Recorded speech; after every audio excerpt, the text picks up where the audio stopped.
नारायणं नमस्कृत्यं नरं चैव नरोत्तमं देवीं सरस्वतीं व्यासं ततो जयमुदीरयेत्।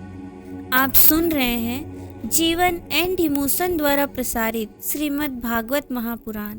श्रीमद् भागवत महापुराण में कुल 12 स्कंद हैं। श्रीमद् भागवत महापुराण के इस पहले भाग में आप भागवत महात्म्य का श्रवण करेंगे, जिसमें कुल 6 अध्याय हैं। श्रीमद् भागवत महापुराण भाग 1 में आप श्रवण करेंगे देवर्षि नारद की भक्ति से भेंट, भक्ति का दुख दूर करने के लिए नारद जी का उद्योग, भक्ति के कष्ट की निवृत्ति, गोकर्णोपाख्यान, धुंधकारी को प्रेत योनि की प्राप्ति और उससे उद्धार। और इसके पश्चात आप श्रवण करेंगे सप्ताह यज्ञ की विधि। Shrimad Bhagwat Mahapuran audio book series के अगले भाग में आप श्रवण करेंगे श्रीमद् भागवत महापुराण के 12 स्कंदों का। तो आइए शुरू करते हैं हम आज की इस वीडियो को। ओम नमो भगवते वासुदेवाय। श्रीमद् भागवत महात्म्यम। कृष्णं नारायणं वंदे, कृष्णं वंदे व्रजप्रियं, कृष्णं द्वैपायनं वंदे, कृष्णं वंदे पृथासुतम्। अथ प्रथमो अध्यायः देवर्षि नारद की भक्ति से भेंट। सच्चिदानंद स्वरूप भगवान श्री कृष्ण को हम नमस्कार करते हैं, जो जगत की उत्पत्ति, स्थिति और विनाश के हेतु तथा आध्यात्मिक, आधिदैविक और आधि भौतिक तीनों प्रकार के तापों का नाश करने वाले हैं। जिस समय श्री सुखदेव जी का यज्ञोपवीत संस्कार भी नहीं हुआ था तथा लौकिक वैदिक कर्मों के अनुष्ठान का अवसर भी नहीं आया था, तभी उन्हें अकेले ही संन्यास लेने के लिए घर से जाते देखकर उनके पिता व्यास जी विरह से कातर होकर पुकारने लगे, बेटा बेटा तुम कहाँ जा रहे हो? उस समय वृक्षों ने तन्मय होने के कारण श्री सुखदेव जी की ओर से उत्तर दिया था, ऐसे सर्वभूत हृदय स्वरूप श्री सुखदेव मुनि को मैं नमस्कार करता हूँ। एक बार भगवत कथा अमृत का रसास्वादन करने में कुशल मुनिवर सौनक जी ने नैमिषारण्य क्षेत्र में विराजमान महामती सूत जी को नमस्कार करके उनसे पूछा। सौनक जी बोले, सूत जी, आपका ज्ञान अज्ञान अंधकार को नष्ट करने के लिए करोड़ों सूर्यों के समान है। आप हमारे कानों के लिए रसायन अमृत स्वरूप सार गर्भित कथा कहिए। भक्ति, ज्ञान और वैराग्य से प्राप्त होने वाले महान विवेक की वृद्धि किस प्रकार होती है तथा वैष्णव लोग किस तरह इस माया मोह से अपना पीछा छुड़ाते हैं। इस घोर कली काल में जीव प्रायः आसुरी स्वभाव के हो गए हैं।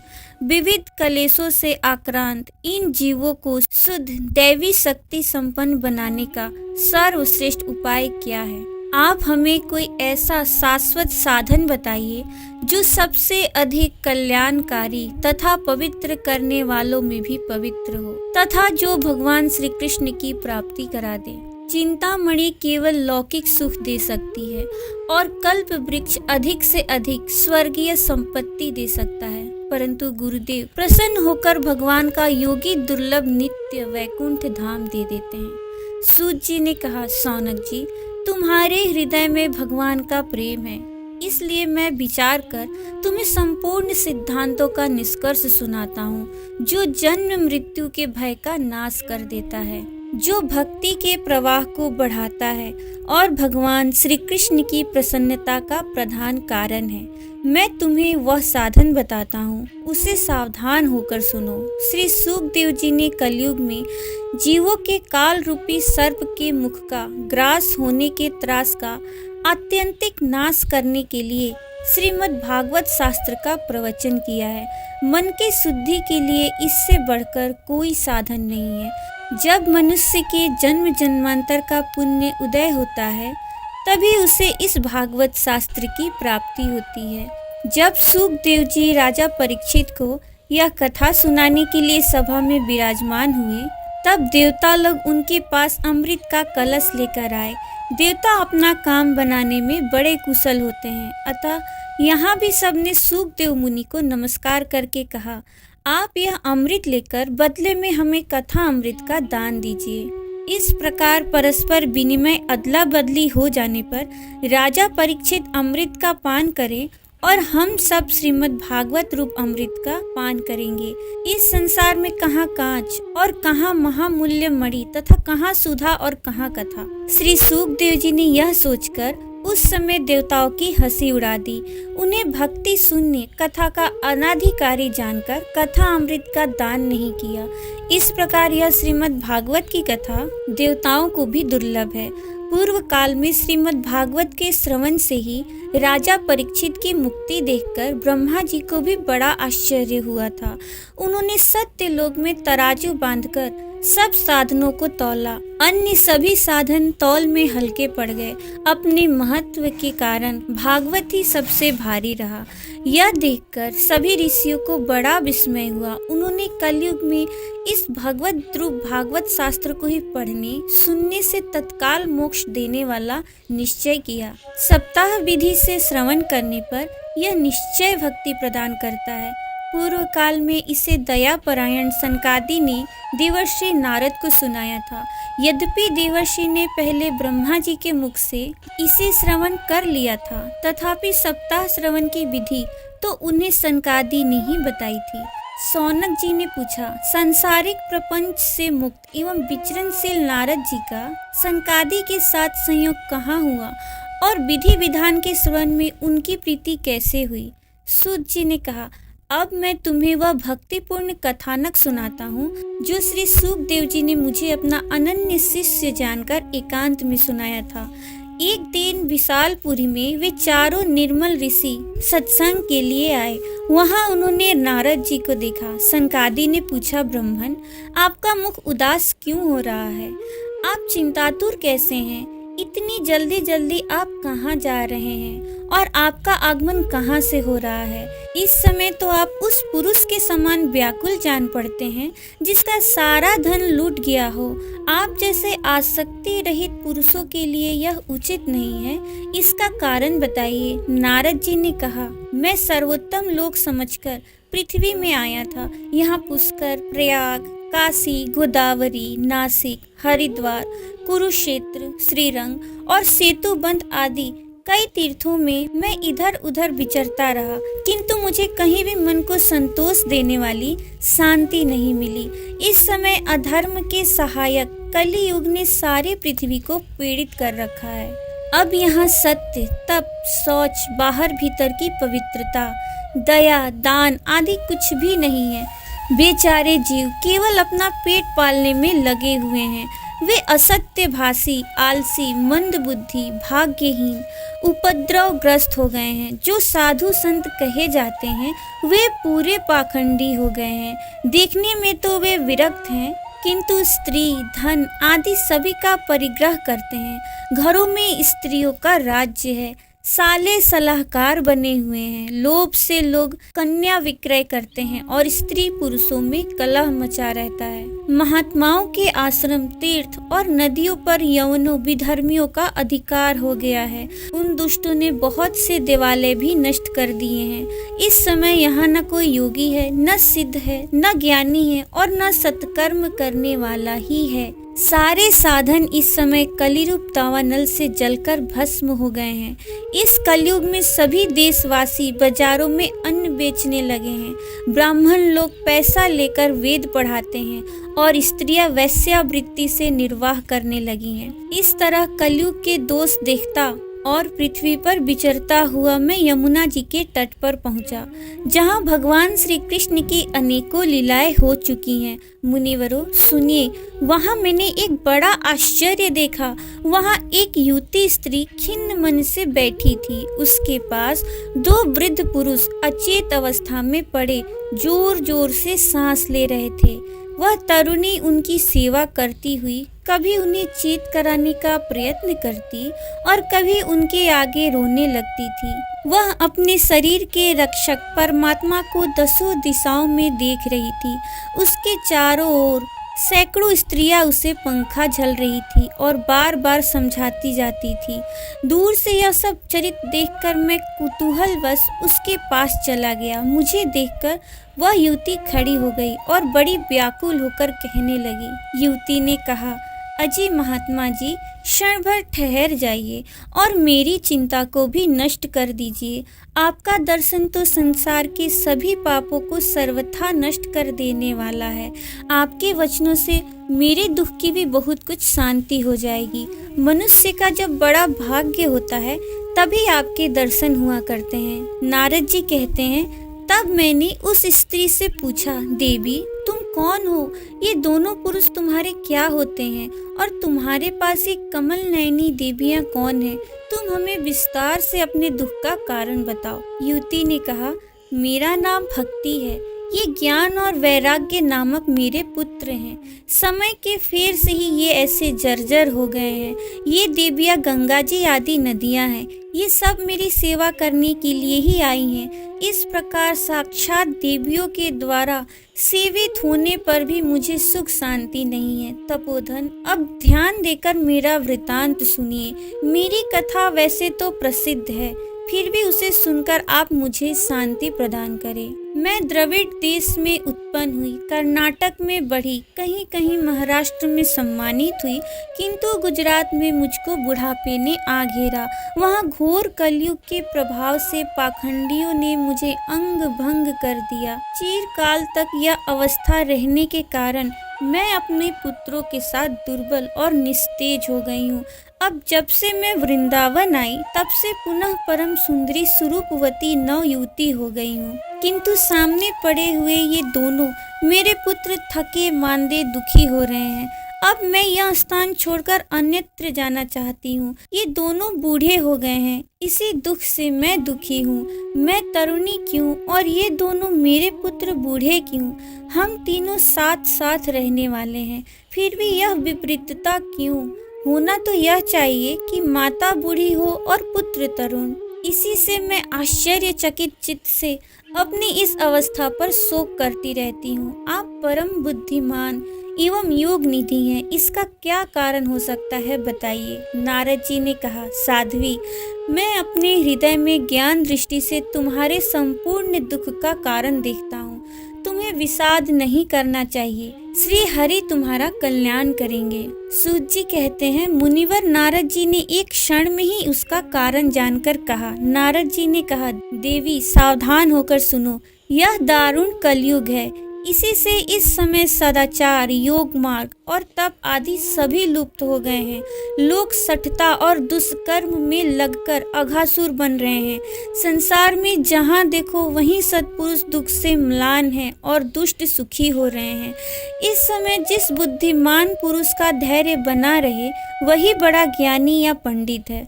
पृथ्वी क्रमशः प्रतिवर्ष शेष जी के लिए भार रूप होती जा रही है। अब यह छूने योग्य तो क्या, देखने योग्य भी नहीं रह गई है और न इसमें कहीं मंगल ही दिखाई देता है। अब किसी को पुत्रों के साथ तुम्हारा दर्शन भी नहीं होता। विषयानुराग के कारण अंधे बने हुए जीवों से उपेक्षित होकर तुम जर्जर हो रही थी। वृंदावन के संयोग से तुम फिर नवीन तरुणी हो गई हो। अतः यह वृंदावन धाम धन्य है, जहाँ भक्ति सर्वत्र नृत्य कर रही है। परंतु तुम्हारे इन दोनों पुत्रों का यहाँ कोई ग्राहक नहीं है, इसलिए इनका बुढ़ापा नहीं छूट रहा है। यहाँ इनको कुछ आत्मसुख, भगवत स्पर्श जनित आनंद की प्राप्ति होने के कारण ये सोते से जान पड़ते हैं। भक्ति ने कहा, राजा परीक्षित ने इस पापी कलयुग को क्यों रहने दिया? इसके आते ही सब वस्तुओं का सार न जाने कहाँ चला गया। करुणामय श्री हरि से भी यह अधर्म कैसे देखा जाता है? मुने, मेरा यह संदेह दूर कीजिए। आपके वचनों से मुझे बड़ी शांति मिली है। नारद जी ने कहा, बाले, यदि तुमने पूछा है तो प्रेम से सुनो कल्याणी, मैं तुम्हें सब बताऊंगा और तुम्हारा दुख दूर हो जाएगा। जिस दिन भगवान श्री कृष्ण इस भूल लोक को छोड़कर अपने परम धाम को पधारे, उसी दिन से यहाँ संपूर्ण साधनों में बाधा डालने वाला कलयुग आ गया। दिग्विजय के समय राजा परीक्षित की दृष्टि पड़ने पर कलयुग दिन के समान उनकी शरण में आया। भ्रमर के समान सारग्राही राजा ने यह निश्चय किया कि इसका वध मुझे नहीं करना चाहिए, क्योंकि जो फल तपस्या, योग एवं समाधि से भी नहीं मिलता, कलयुग में वही फल श्री हरि कीर्तन से ही भली भांति मिल जाता है। इस प्रकार सारहीन होने पर भी उसे एक ही दृष्टि से सार युक्त देखकर उन्होंने कलयुग में उत्पन्न होने वाले जीवों के सुख के लिए ही इसे रहने दिया था। इस समय लोगों के कुकर्म में प्रवृत्त होने के कारण सभी वस्तुओं का सार निकल गया है और पृथ्वी के सारे पदार्थ बीजहीन भूसी के समान हो गए हैं। ब्राह्मण केवल अन्न धनादि के लोभवश घर घर एवं जन जन को भागवत की कथा सुनाने लगे हैं, इसलिए कथा का सार चला गया। तीर्थों में नाना प्रकार के अत्यंत घोर कर्म करने वाले नास्तिक और नारकी पुरुष भी रहने लगे हैं, इसलिए तीर्थों का भी प्रभाव जाता रहा। जिनका चित्त निरंतर काम, क्रोध, महान लोभ और तृष्णा से तपता रहता है, वे भी तपस्या का ढोंग करने लगे हैं, इसलिए तप का भी सार निकल गया।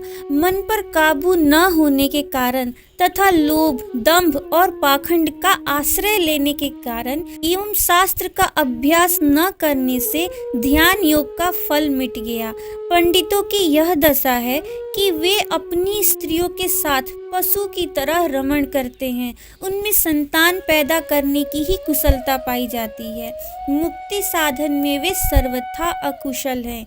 संप्रदायानुसार प्राप्त हुई वैष्णवता भी कहीं देखने में नहीं आती। इस प्रकार जगह जगह सभी वस्तुओं का सार लुप्त हो गया है।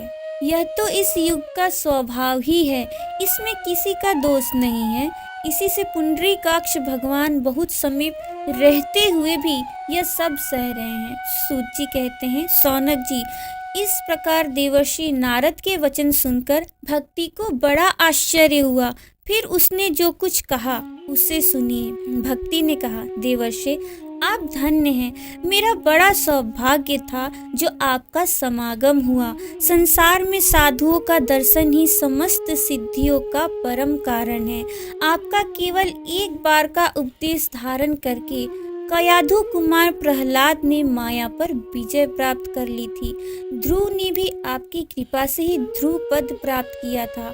आप सर्व मंगलमय और साक्षात श्री ब्रह्मा जी के पुत्र हैं। मैं आपको नमस्कार करती हूँ। इति श्री पद्म पुराणे उत्तरखंडे श्रीमद् भागवत महात्म्ये भक्ति नारद समागमो नाम प्रथमो अध्यायः।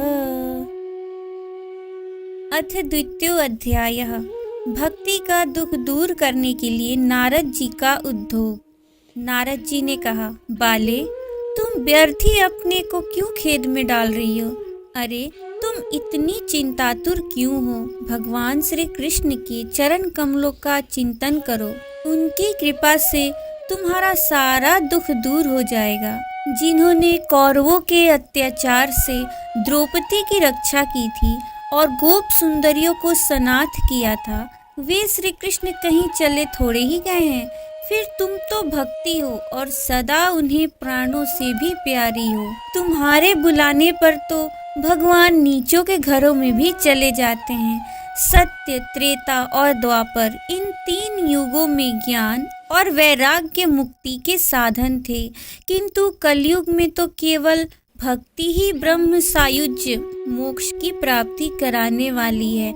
यह सोचकर ही परमानंद चिन्ह मूर्ति ज्ञान स्वरूप श्री हरि ने अपने सत स्वरूप से तुम्हें रचा है। तुम साक्षात श्री कृष्ण चंद्र की प्रिया और परम सुंदरी हो। एक बार जब तुमने हाथ जोड़कर पूछा था कि मैं क्या करूं, तब भगवान ने तुम्हें यही आज्ञा दी थी कि मेरे भक्तों का पोषण करो। तुमने भगवान की वह आज्ञा स्वीकार कर ली, इससे तुम पर श्री हरि बहुत प्रसन्न हुए और तुम्हारी सेवा करने के लिए मुक्ति को तुम्हें दासी के रूप में दे दिया और इन ज्ञान वैराग्य को पुत्रों के रूप में। तुम अपने साक्षात स्वरूप से वैकुंठ धाम में ही भक्तों का पोषण करती हो। भूलोक में तो तुमने उनकी पुष्टि के लिए केवल छाया रूप धारण कर रखा है। तब तुम मुक्ति, ज्ञान और वैराग्य को साथ लिए पृथ्वी तल पर आई और सत्य युग से द्वापर पर्यंत बड़े आनंद से रही। कलयुग में तुम्हारी दासी मुक्ति पाखंड रूप रोग से पीड़ित होकर क्षीण होने लगी थी, इसलिए वो तो तुरंत ही तुम्हारी आज्ञा से वैकुंठ लोक को चली गई। इस लोक में भी तुम्हारे स्मरण करने से ही वो आती है और फिर चली जाती है, किंतु इन ज्ञान वैराग्य को तुमने पुत्र मानकर अपने पास ही रख छोड़ा है। फिर भी कलयुग में इनकी उपेक्षा होने के कारण तुम्हारे ये पुत्र उत्साहहीन और वृद्ध हो गए हैं। फिर भी तुम चिंता न करो, मैं इनके नवजीवन का उपाय सोचता हूँ। सुमुखी, कली के समान कोई भी युग नहीं है। इस युग में मैं तुम्हें घर घर में प्रत्येक पुरुष के हृदय में स्थापित करूँगा। देखो, अन्य सब धर्मों को दबाकर और भक्ति विषयक महोत्सवों को आगे रखकर यदि मैंने लोक में तुम्हारा प्रचार न किया तो मैं श्री हरि का दास नहीं। इस कलयुग में जो जीव तुमसे युक्त होंगे वे पापी होने पर भी बेखटके भगवान श्री कृष्ण के अभय धाम को प्राप्त होंगे। जिनके हृदय में निरंतर प्रेम रूपिणी भक्ति निवास करती है, वे शुद्धांतःकरण पुरुष स्वप्न में भी यमराज को नहीं देखते। जिनके हृदय में भक्ति महारानी का निवास है, उन्हें प्रेत, पिशाच, राक्षस या दैत्य आदि स्पर्श करने में भी समर्थ नहीं हो सकते। तब वेदाध्ययन, ज्ञान और कर्म आदि किसी भी साधन से भगवान वश में नहीं किए जा सकते। वे केवल भक्ति से ही वशीभूत होते हैं। इसमें श्री गोपीजन प्रमाण है। मनुष्यों का सहस्त्रों जन्म के पुण्य प्रताप से भक्ति में अनुराग होता है। कलयुग में केवल भक्ति ही सार है।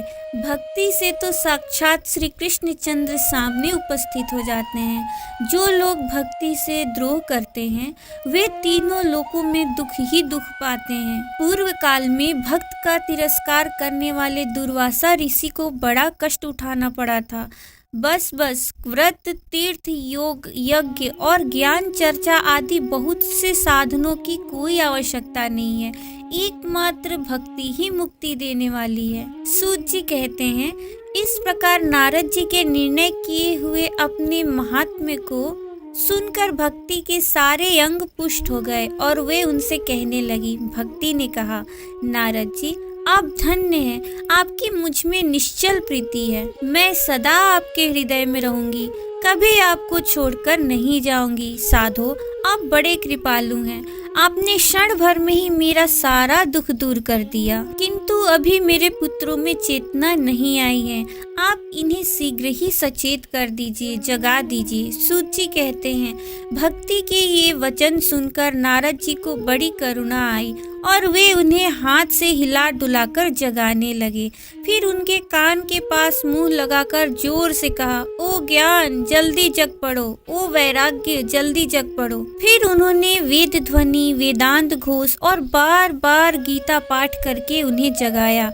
इससे वे जैसे तैसे बहुत जोर लगाकर उठे, किंतु आलस्य के कारण वे दोनों जम्भाई लेते रहे, नेत्र उघाड़कर देख भी नहीं सके। उनके बाल बगुलों की तरह सफेद हो गए थे। उनके अंग प्रायः सूखे काठ के समान निस्तेज और कठोर हो गए थे। इस प्रकार भूख प्यास के मारे अत्यंत दुर्बल होने के कारण उन्हें फिर सोते देख नारद जी को बड़ी चिंता हुई और वे सोचने लगे, अब मुझे क्या करना चाहिए। इनकी यह नींद और इससे भी बढ़कर इनके वृद्धावस्था कैसे दूर हो। सौनक जी इस प्रकार चिंता करते करते वे भगवान का स्मरण करने लगे। उसी समय यह आकाशवाणी हुई, कि मुने खेद मत करो, तुम्हारा यह उद्योग निसंदेह सफल होगा। देवर्षि, इसके लिए तुम एक सत्कर्म करो, वह कर्म तुम्हें संत शिरोमणि महानुभाव बताएंगे। उस सत्कर्म का अनुष्ठान करते ही क्षण भर में इनकी नींद और वृद्धावस्था चली जाएगी तथा सर्वत्र भक्ति का प्रसार होगा। ये आकाशवाणी वहां सभी को साफ साफ सुनाई दी। इससे नारद जी को बड़ा विस्मय हुआ और वे कहने लगे, मुझे तो इसका कुछ आशय समझ में नहीं आया। नारद जी बोले, इस आकाशवाणी ने भी गुप्त रूप में ही बात कही है। यह नहीं बताया कि वह कौन सा साधन किया जाए जिससे इनका कार्य सिद्ध हो। वे संत न जाने कहाँ मिलेंगे और किस प्रकार उस साधना को बताएंगे। अब आकाशवाणी ने जो कुछ कहा है उसके अनुसार मुझे क्या करना चाहिए। सूत जी कहते हैं, सौनक जी, तब ज्ञान वैराग्य दोनों को वहीं छोड़कर नारद मुनि वहां से चल पड़े और प्रत्येक तीर्थ में जा जाकर मार्ग में मिलने वाले मुनीश्वरों से वह साधन पूछने लगे। उनकी उस बात को सुनते तो सब थे, किंतु उसके विषय में कोई कुछ भी निश्चित उत्तर न देता। किन्हीं ने उसे असाध्य बताया, कोई बोले इसका ठीक ठीक पता लगाना ही कठिन है, कोई सुनकर चुप रह गए और कोई तो अपनी अवज्ञा होने के भय से बात को टाल टूल कर खिसक गए। त्रिलोकी में महान आश्चर्यजनक हाहाकार मच गया। लोग आपस में काना फूसी करने लगे। भाई, जब वेद ध्वनि, वेदांत घोष और बार बार गीता पाठ सुनाने पर भी भक्ति, ज्ञान और वैराग्य ये तीनों नहीं जगाए जा सके, तब और कोई उपाय नहीं है। स्वयं योगी राज नारद को भी जिसका ज्ञान नहीं है, उसे दूसरे संसारी लोग कैसे बता सकते हैं। इस प्रकार जिन जिन ऋषियों से इसके विषय में पूछा गया, उन्होंने निर्णय करके यही कहा कि यह बात दुस्साध्य ही है। तब नारद जी बहुत चिंतातुर हुए और बद्रीवन में आए। ज्ञान वैराग्य को जगाने के लिए वहां उन्होंने यह निश्चय किया कि मैं तप करूंगा। इसी समय उन्हें अपने सामने करोड़ों सूर्यों के समान तेजस्वी सनकादि मुनीश्वर दिखाई दिए। उन्हें देखकर वे मुनि श्रेष्ठ कहने लगे। नारद जी ने कहा, महात्माओं, इस समय बड़े भाग्य से मेरा आप लोगों के साथ समागम हुआ है। आप मुझ पर कृपा करके शीघ्र ही वह साधन बताइए। आप सभी लोग बड़े योगी, बुद्धिमान और विद्वान हैं। आप देखने में 5-5 वर्ष के बालक से जान पड़ते हैं, किंतु हे पूर्वजों के भी पूर्वज, आप लोग सदा वैकुंठ धाम में निवास करते हैं, निरंतर हरि कीर्तन में तत्पर रहते हैं, भगवत लीला अमृत का रसास्वादन कर सदा उसी में उन्मत्त रहते हैं और एकमात्र भगवत कथा ही आपके जीवन का आधार है। हरि शरणम, भगवान ही हमारे रक्षक है। यह वाक्य मंत्र सर्वदा आपके मुख में रहता है। इसी से काल प्रेरित वृद्धावस्था भी आपको बाधा नहीं पहुंचाती। पूर्व काल में आपके भ्रूभंग मात्र से भगवान विष्णु के द्वारपाल जय और विजय तुरंत पृथ्वी पर गिर गए थे और फिर आपकी ही कृपा से वे पुनः वैकुंठ लोक पहुंच गए। धन्य है, इस समय आपका दर्शन बड़े सौभाग्य से ही हुआ है। मैं बहुत दीन हूँ और आप लोग स्वभाव से ही दयालु हैं, इसलिए मुझ पर आपको अवश्य कृपा करनी चाहिए। बताइए, आकाशवाणी ने जिसके विषय में कहा है वह कौन सा साधन है और मुझे किस प्रकार उसका अनुष्ठान करना चाहिए। आप इसका विस्तार से वर्णन कीजिए। भक्ति, ज्ञान और वैराग्य को किस प्रकार सुख मिल सकता है और किस तरह इनकी प्रेम पूर्वक सब वर्णों में प्रतिष्ठा की जा सकती है। सनकादि ने कहा, देवर्षि, आप चिंता न करें, मन में प्रसन्न हो। उनके उद्धार का एक सरल उपाय पहले से ही विद्यमान है। नारद जी, आप धन्य हैं, आप विरक्तों के शिरोमणि हैं, श्री कृष्ण दासों के शाश्वत पथ प्रदर्शक एवं भक्ति योग के भास्कर हैं। आप भक्ति के लिए जो उद्योग कर रहे हैं, यह आपके लिए कोई आश्चर्य की बात नहीं समझी जानी चाहिए। भगवान के भक्त के लिए तो भक्ति की सम्यक स्थापना करना सदा उचित ही है। ऋषियों ने संसार में अनेकों मार्ग प्रकट किए हैं, किंतु वे सभी कष्ट साध्य हैं और परिणाम में प्रायः स्वर्ग की ही प्राप्ति कराने वाले हैं। अभी तक भगवान की प्राप्ति कराने वाला मार्ग तो गुप्त ही रहा है। उसका उपदेश करने वाला पुरुष प्रायः भाग्य से ही मिलता है। आपको आकाशवाणी ने जिस सत्कर्म का संकेत किया है उसे हम बतलाते हैं। आप प्रसन्न और समाहित चित्त होकर सुनिए। नारद जी, द्रव्य यज्ञ, तपो यज्ञ, योग यज्ञ और स्वधाय रूप ज्ञान यज्ञ, ये सब तो स्वर्ग आदि की प्राप्ति कराने वाले कर्म की ही ओर संकेत करते हैं। पंडितों ने ज्ञान यज्ञ को ही सत्कर्म, मुक्तिदायक कर्म का सूचक माना है। वह श्रीमद् भागवत का पारायण है जिसका गान सुकादि महानुभावों ने किया है। उसके शब्द सुनने से ही भक्ति, ज्ञान और वैराग्य को बड़ा बल मिलेगा। इससे ज्ञान वैराग्य का कष्ट मिट जाएगा और भक्ति को आनंद मिलेगा। सिंह की गर्जना सुनकर जैसे भेड़िए भाग जाते हैं, उसी प्रकार श्रीमद् भागवत की ध्वनि से कलयुग के सारे दोष नष्ट हो जाएंगे। तब प्रेम रस प्रवाहित करने वाली भक्ति, ज्ञान और वैराग्य को साथ लेकर प्रत्येक घर और व्यक्ति के हृदय में क्रीड़ा करेगी। नारद जी ने कहा, मैंने वेद वेदांत की ध्वनि और गीता पाठ करके उन्हें बहुत जगाया, किंतु फिर भी भक्ति, ज्ञान और वैराग्य ये तीनों नहीं जगे। ऐसी स्थिति में श्रीमद् भागवत सुनाने से वे कैसे जगेंगे? क्योंकि उस कथा के प्रत्येक श्लोक और प्रत्येक पद में भी वेदों का ही तो सारांश है। आप लोग शरणागत वत्सल हैं तथा आपका दर्शन कभी व्यर्थ नहीं होता।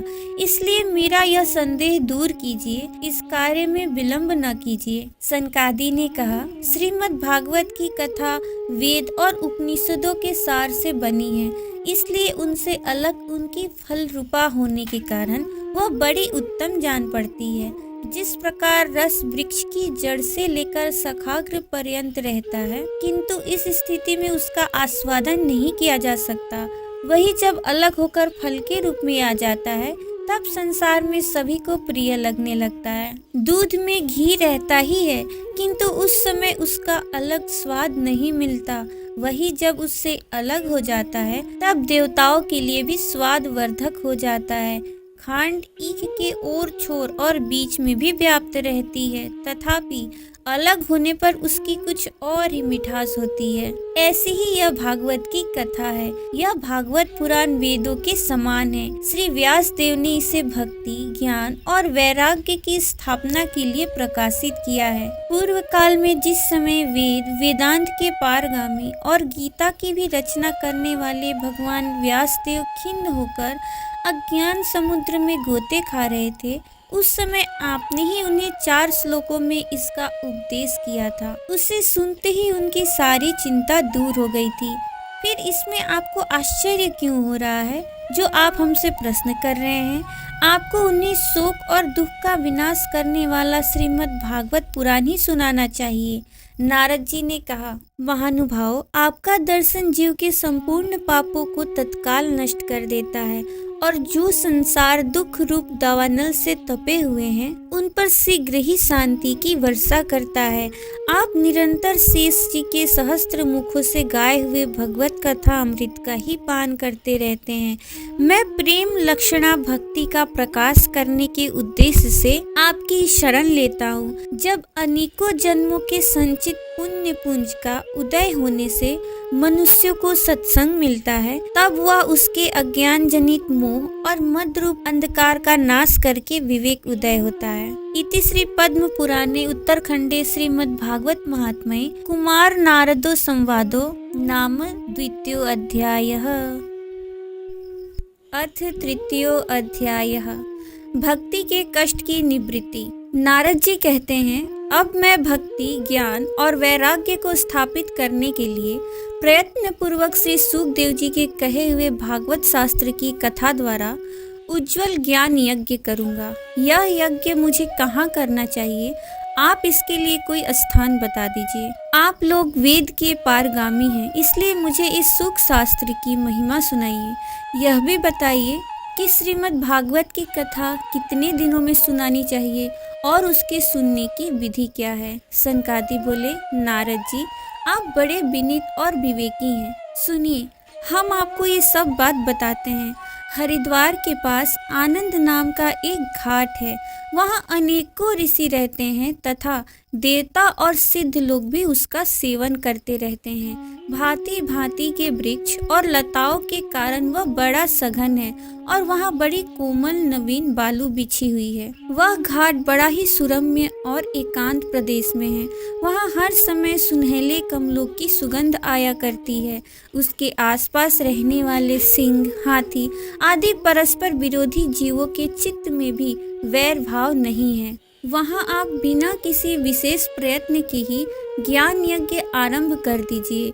उस स्थान पर कथा में अपूर्व रस का उदय होगा। भक्ति भी अपनी आंखों के ही सामने निर्बल और जराजीर्ण अवस्था में पड़े हुए ज्ञान और वैराग्य को साथ लेकर वहां आ जाएगी, क्योंकि जहां भी श्रीमद् भागवत की कथा होती है वहां ये भक्ति आदि अपने आप पहुंच जाते हैं। वहां कानों में कथा के शब्द पढ़ने से ये तीनों तरुण हो जाएंगे। सूत जी कहते हैं, इस प्रकार कहकर नारद जी के साथ सनकादि भी श्रीमद् भागवत कथा अमृत का पान करने के लिए वहां से तुरंत गंगा तट पर चले आए। जिस समय वे तट पर पहुँचे, भूलोक, देवलोक और ब्रह्मलोक सभी जगह इस कथा का हल्ला हो गया। जो भगवत कथा के रसिक विष्णु भक्त थे, वे सभी श्रीमद् भागवत अमृत का पान करने के लिए सबसे आगे दौड़ कर आने लगे। भृगु, वशिष्ठ, च्यवन, गौतम, मेधातिथि, देवल, देवरात, परशुराम, विश्वामित्र, साकल, मार्कंडेय, दत्तात्रेय, पिप्लाद, योगेश्वर, व्यास और पराशर, छायासुक, जाजली और जहनु आदि सभी प्रधान मुनिगण अपने अपने पुत्र, शिष्य और स्त्रियों समेत बड़े प्रेम से वहां आए। इनके सिवा वेद, वेदांत, उपनिषद, मंत्र, तंत्र, 17 पुराण और 6 शास्त्र भी मूर्तिमान होकर वहां उपस्थित हुए। गंगा आदि नदियाँ, पुष्कर आदि सरोवर, कुरुक्षेत्र आदि समस्त क्षेत्र, सारी दिशाएं, दंडक आदि वन, हिमालय आदि पर्वत तथा देव, गंधर्व और दानव आदि सभी कथा सुनने चले आए। जो लोग अपने गौरव के कारण नहीं आए, महर्षि भृगु उन्हें समझा बुझाकर ले आए। तब कथा सुनाने के लिए दीक्षित होकर श्री कृष्ण परायण सनकादि नारद जी के दिए हुए श्रेष्ठ आसन पर विराजमान हुए। उस समय सभी श्रोताओं ने उनकी वंदना की। श्रोताओं में वैष्णव, विरक्त, सन्यासी और ब्रह्मचारी लोग आगे बैठे और उन सबके आगे नारद जी विराजमान हुए। एक और ऋषिगण, एक और देवता, एक और वेद और उपनिषद आदि तथा एक और तीर्थ बैठे और दूसरी ओर स्त्रियां बैठी। उस समय सब और जय जयकार, नमस्कार और शंखों का शब्द होने लगा और अबीर, गुलाल, खील एवं फूलों की खूब वर्षा होने लगी। कोई देव श्रेष्ठ तो विमानों पर चढ़कर वहां बैठे हुए सब लोगों पर कल्प वृक्ष के पुष्पों की वर्षा करने लगे। सूत जी कहते हैं, इस प्रकार पूजा समाप्त होने पर जब सब लोग एकाग्रचित्त हो गए, तब सनकादि ऋषि महात्मा नारद को श्रीमद् भागवत का महात्म्य स्पष्ट करके सुनाने लगे। सनकादि ने कहा, अब हम आपको इस भागवत शास्त्र की महिमा सुनाते हैं। इसके श्रवण मात्र से मुक्ति हाथ लग जाती है। श्रीमद् भागवत की कथा सदा सर्वदा सेवन आस्वादन करना चाहिए। इसके श्रवण मात्र से श्री हरि हृदय में आ विराजते हैं। इस ग्रंथ में 18,000 श्लोक और 12 स्कंध हैं तथा श्री सुखदेव और राजा परीक्षित का संवाद है। आप यह भागवत शास्त्र ध्यान देकर सुनिए। यह जीव तभी तक अज्ञानवश इस संसार चक्र में भटकता है जब तक क्षण भर के लिए भी कानों में इस सुख शास्त्र की कथा नहीं पड़ती। बहुत से शास्त्र और पुराण सुनने से क्या लाभ, इससे तो व्यर्थ का भ्रम बढ़ता है।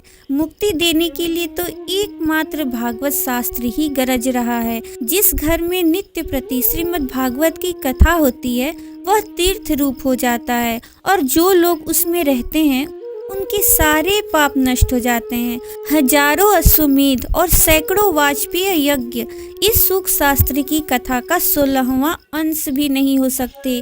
तपोधनो, जब तक लोग अच्छी तरह श्रीमद् भागवत का श्रवण नहीं करते तभी तक उनके शरीर में पाप निवास करते हैं।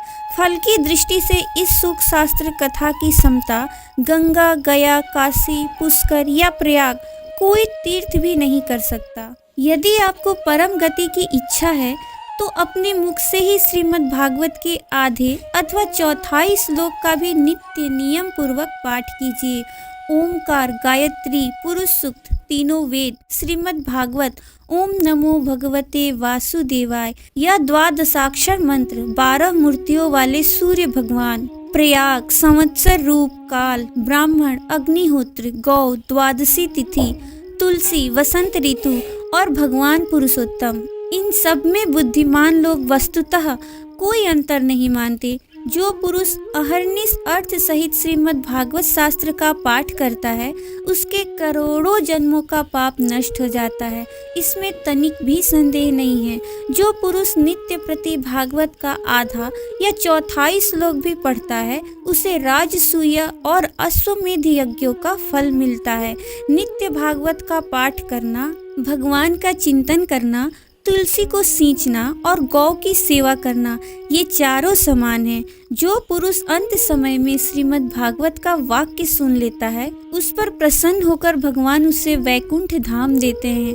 जो पुरुष इसे सोने के सिंहासन पर रखकर विष्णु भक्तों को दान करता है वह अवश्य ही भगवान का सायुज्य प्राप्त करता है। जिस दुष्ट ने अपनी सारी आयु में चित्त को एकाग्र करके श्रीमद् भागवत अमृत का थोड़ा सा भी रसास्वादन नहीं किया, उसने तो अपना सारा जन्म चंडाल और गधे के समान व्यर्थ ही गंवा दिया। वह तो अपनी माता को प्रसव पीड़ा पहुंचाने के लिए ही उत्पन्न हुआ। जिसने इस सुख शास्त्र के थोड़े से भी वचन नहीं सुने वह पापात्मा तो जीता हुआ ही मुर्दे के समान है। पृथ्वी के भार स्वरूप उस पशु तुल्य मनुष्य को धिक्कार है। यूं स्वर्ग लोक में देवताओं में प्रधान इंद्र आदि कहा करते हैं। संसार में श्रीमद् भागवत की कथा का मिलना अवश्य ही कठिन है। जब करोड़ों जन्मों का पुण्य उदय होता है तभी इसकी प्राप्ति होती है। नारद जी, आप बड़े ही बुद्धिमान और योग निधि हैं। आप प्रयत्न पूर्वक कथा का श्रवण कीजिए। इसे सुनने के लिए दिनों का कोई नियम नहीं है। इसे तो सर्वदा ही सुनना अच्छा है। इसे सत्य भाषण और ब्रह्मचर्य पालन पूर्वक सर्वदा ही सुनना श्रेष्ठ माना गया है। किंतु कलयुग में ऐसा होना कठिन है, इसलिए इसकी सुखदेव जी ने जो विशेष विधि बताई है वह जान लेनी चाहिए। कलयुग में बहुत दिनों तक चित्त की वृत्तियों को वश में रखना, नियमों में बंधे रहना और किसी पुण्य कार्य के लिए दीक्षित रहना कठिन है। इसलिए सप्ताह श्रवण की विधि है। श्रद्धा पूर्वक कभी भी श्रवण करने से अथवा माघ मास में श्रवण करने से जो फल होता है वही फल श्री सुखदेव जी ने सप्ताह श्रवण में निर्धारित किया है। मन के असंयम, रोगों की बहुलता और आयु की अल्पता के कारण तथा कलयुग में अनेकों दोषों की संभावना से ही सप्ताह श्रवण का विधान किया गया है। जो फल तप, योग और समाधि से भी प्राप्त नहीं हो सकता वह सर्वांग रूप में सप्ताह श्रवण से सहज में ही मिल जाता है। सप्ताह श्रवण यज्ञ से बढ़कर है, व्रत से बढ़कर है, तप से कहीं बढ़कर है, तीर्थ सेवन से तो सदा ही बड़ा है, योग से बढ़कर है, यहाँ तक कि ध्यान और ज्ञान से भी बढ़कर है। अजी, इसकी विशेषता का कहाँ तक वर्णन करें, यह तो सभी से बढ़ चढ़कर है। शौनक जी ने पूछा, सूत जी, यह तो आपने बड़े आश्चर्य की बात कही। अवश्य ही यह भागवत पुराण योग वेत्ता ब्रह्मा जी के भी आदि कारण श्री नारायण का निरूपण करता है, परंतु यह मोक्ष की प्राप्ति में ज्ञान आदि सभी साधनों का तिरस्कार करके इस युग में उनसे भी कैसे बढ़ गया। सूत जी ने कहा, शौनक जी, जब भगवान श्री कृष्ण इस धरा धाम को छोड़कर अपने नित्य धाम को जाने लगे तब उनके मुखार विंद से एकादश स्कंद का ज्ञानोपदेश सुनकर भी उद्धव जी ने पूछा। उद्धव जी बोले, गोविंद, अब आप तो अपने भक्तों का कार्य करके परम धाम को पधारना चाहते हैं, किंतु मेरे मन में एक बड़ी चिंता है, उसे सुनकर आप मुझे शांत कीजिए। अब घोर कलिकाल आया ही समझिए, इसलिए संसार में फिर अनेकों दुष्ट प्रकट हो जाएंगे। उनके संसर्ग से जब अनेकों सत्पुरुष भी उग्र प्रकृति के हो जाएंगे, तब उनके भार से दबकर यह गोरूपिणी पृथ्वी किसकी शरण में जाएगी। कमल नयन, मुझे तो आपको छोड़कर इसकी रक्षा करने वाला कोई दूसरा नहीं दिखाई देता, इसलिए भक्तवत्सल आप साधुओं पर कृपा करके यहाँ से मत जाइए। भगवान, आपने निराकार और चिन्ह मात्र होकर भी भक्तों के लिए ही तो यह सगुण रूप धारण किया है, फिर भला आपका वियोग होने पर वे भक्तजन पृथ्वी पर कैसे रह सकेंगे। निर्गुणोपासना में तो बड़ा कष्ट है, इसलिए कुछ और विचार कीजिए। प्रभास क्षेत्र में उद्धव जी के ये वचन सुनकर भगवान सोचने लगे कि भक्तों के अवलंब के लिए मुझे क्या व्यवस्था करनी चाहिए। सौनक जी, तब भगवान ने अपनी सारी शक्ति भागवत में रख दी। वे अंतर्ध्यान होकर इस भागवत समुद्र में प्रवेश कर गए, इसलिए यह भगवान की साक्षात शब्दमयी मूर्ति है। इसके सेवन, श्रवण, पाठ अथवा दर्शन से ही मनुष्य के सारे पाप नष्ट हो जाते हैं। इसी से इसका सप्ताह श्रवण सबसे बढ़कर माना गया है और कलयुग में तो अन्य सब साधनों को छोड़कर यही प्रधान धर्म बताया गया है। कलिकाल में यही ऐसा धर्म है जो दुख, दरिद्रता, दुर्भाग्य और पापों की सफाई कर देता है तथा काम, क्रोधादि शत्रुओं पर विजय दिलाता है। अन्यथा भगवान की इस माया से पीछा छुड़ाना देवताओं के लिए भी कठिन है। मनुष्य तो इसे छोड़ ही कैसे सकते हैं। अतः इससे छूटने के लिए भी सप्ताह श्रवण का विधान किया गया है। सूत जी कहते हैं, सौनक जी, जिस समय सनकादि मुनीश्वर इस प्रकार सप्ताह श्रवण की महिमा का बखान कर रहे थे, उस सभा में एक बड़ा आश्चर्य हुआ। उसे मैं तुम्हें बताता हूँ, सुनो। वहाँ तरुणावस्था को प्राप्त हुए अपने दोनों पुत्रों को साथ लिए विशुद्ध प्रेम रूपा भक्ति बार बार श्री कृष्ण गोविंद हरे मुरारे, हे नाथ नारायण वासुदेवा आदि भगवान नामों का उच्चारण करती हुई अकस्मात प्रकट हो गई। सभी सदस्यों ने देखा कि परम सुंदरी भक्ति रानी भागवत के अर्थों का आभूषण पहने वहां पधारी। मुनियों की उस सभा में सभी यह तर्क वितर्क करने लगे कि ये यहाँ कैसे आई, कैसे प्रविष्ट हुई। तब सनकादि ने कहा, ये भक्ति देवी अभी अभी कथा के अर्थ से निकली है। उनके ये वचन सुनकर भक्ति ने अपने पुत्रों समेत अत्यंत विनम्र होकर सनत कुमार जी से कहा। भक्ति बोली, मैं कलयुग में नष्ट प्राय हो गई थी। आपने कथा अमृत से सींच कर मुझे फिर पुष्ट कर दिया। अब आप यह बताइए कि मैं कहाँ रहूं।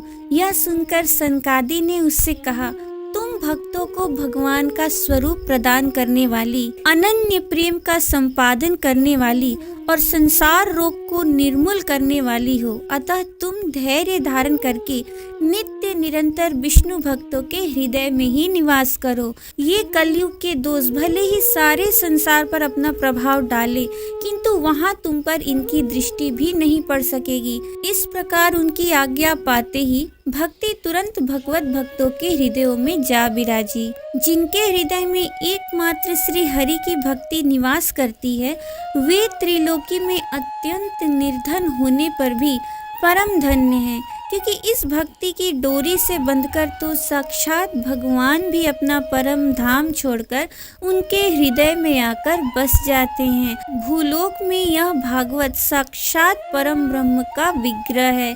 हम इसकी महिमा कहाँ तक वर्णन करें। इसका आश्रय लेकर इसे सुनाने से तो सुनने और सुनाने वाले दोनों को ही भगवान श्री कृष्ण की समता प्राप्त हो जाती है। अतः इसे छोड़कर अन्य धर्मों से क्या प्रयोजन है। इति श्री पद्म पुराणे उत्तरखंडे श्रीमद् भागवत महात्म्ये भक्ति कष्ट निवर्तनम नाम तृतीयो अथ चतुर्थो अध्यायः। गोकर्णोपाख्यान प्रारंभ। सूत जी कहते हैं, मुनिवर, उस समय अपने भक्तों के चित्त में अलौकिक भक्ति का प्रादुर्भाव हुआ देख भक्त वत्सल श्री भगवान अपना धाम छोड़कर वहां पधारे। उनके गले में वनमाला शोभा पा रही थी। श्री अंग सजल जलधर के समान श्याम वर्ण था। उस पर मनोहर पीताम्बर सुशोभित था। कटी प्रदेश करधनी की लड़ियों से सुसज्जित था। सिर पर मुकुट की लटक और कानों में कुंडलों की झलक देखते ही बनती थी। वे त्रिभंग ललित भाव से खड़े हुए चित्त को चुराए लेते थे। वक्ष स्थल पर कौस्तुभ मणि दमक रही थी। सारा श्रीअंग हरिचंदन से चर्चित था। उस रूप की शोभा क्या कहें। उसने तो मानो करोड़ों कामदेवों की रूप माधुरी छीन ली थी। वे परमानंद चिन्ह मूर्ति मधुराति मधुर मुरलीधर ऐसी अनुपम छवि से अपने भक्तों के निर्मल चित्तों में आविर्भूत हुए। भगवान के नित्य लोक निवासी लीला परिकर उद्धवादि वहां गुप्त रूप से उस कथा को सुनने के लिए आए हुए थे। प्रभु के प्रकट होते ही चारों ओर जय हो की ध्वनि होने लगी।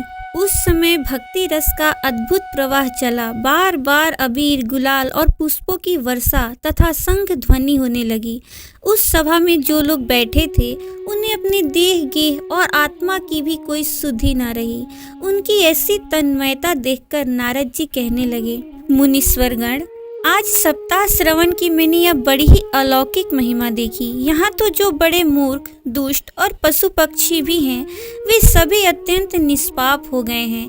अतः इसमें संदेह नहीं कि कलिकाल में चित्त की शुद्धि के लिए इस भागवत कथा के समान मर्त्यलोक में पाप पुंज का नाश करने वाला कोई दूसरा पवित्र साधन नहीं है। मुनिवर, आप लोग बड़े कृपालु हैं। आपने संसार के कल्याण का विचार करके यह बिल्कुल निराला ही मार्ग निकाला है।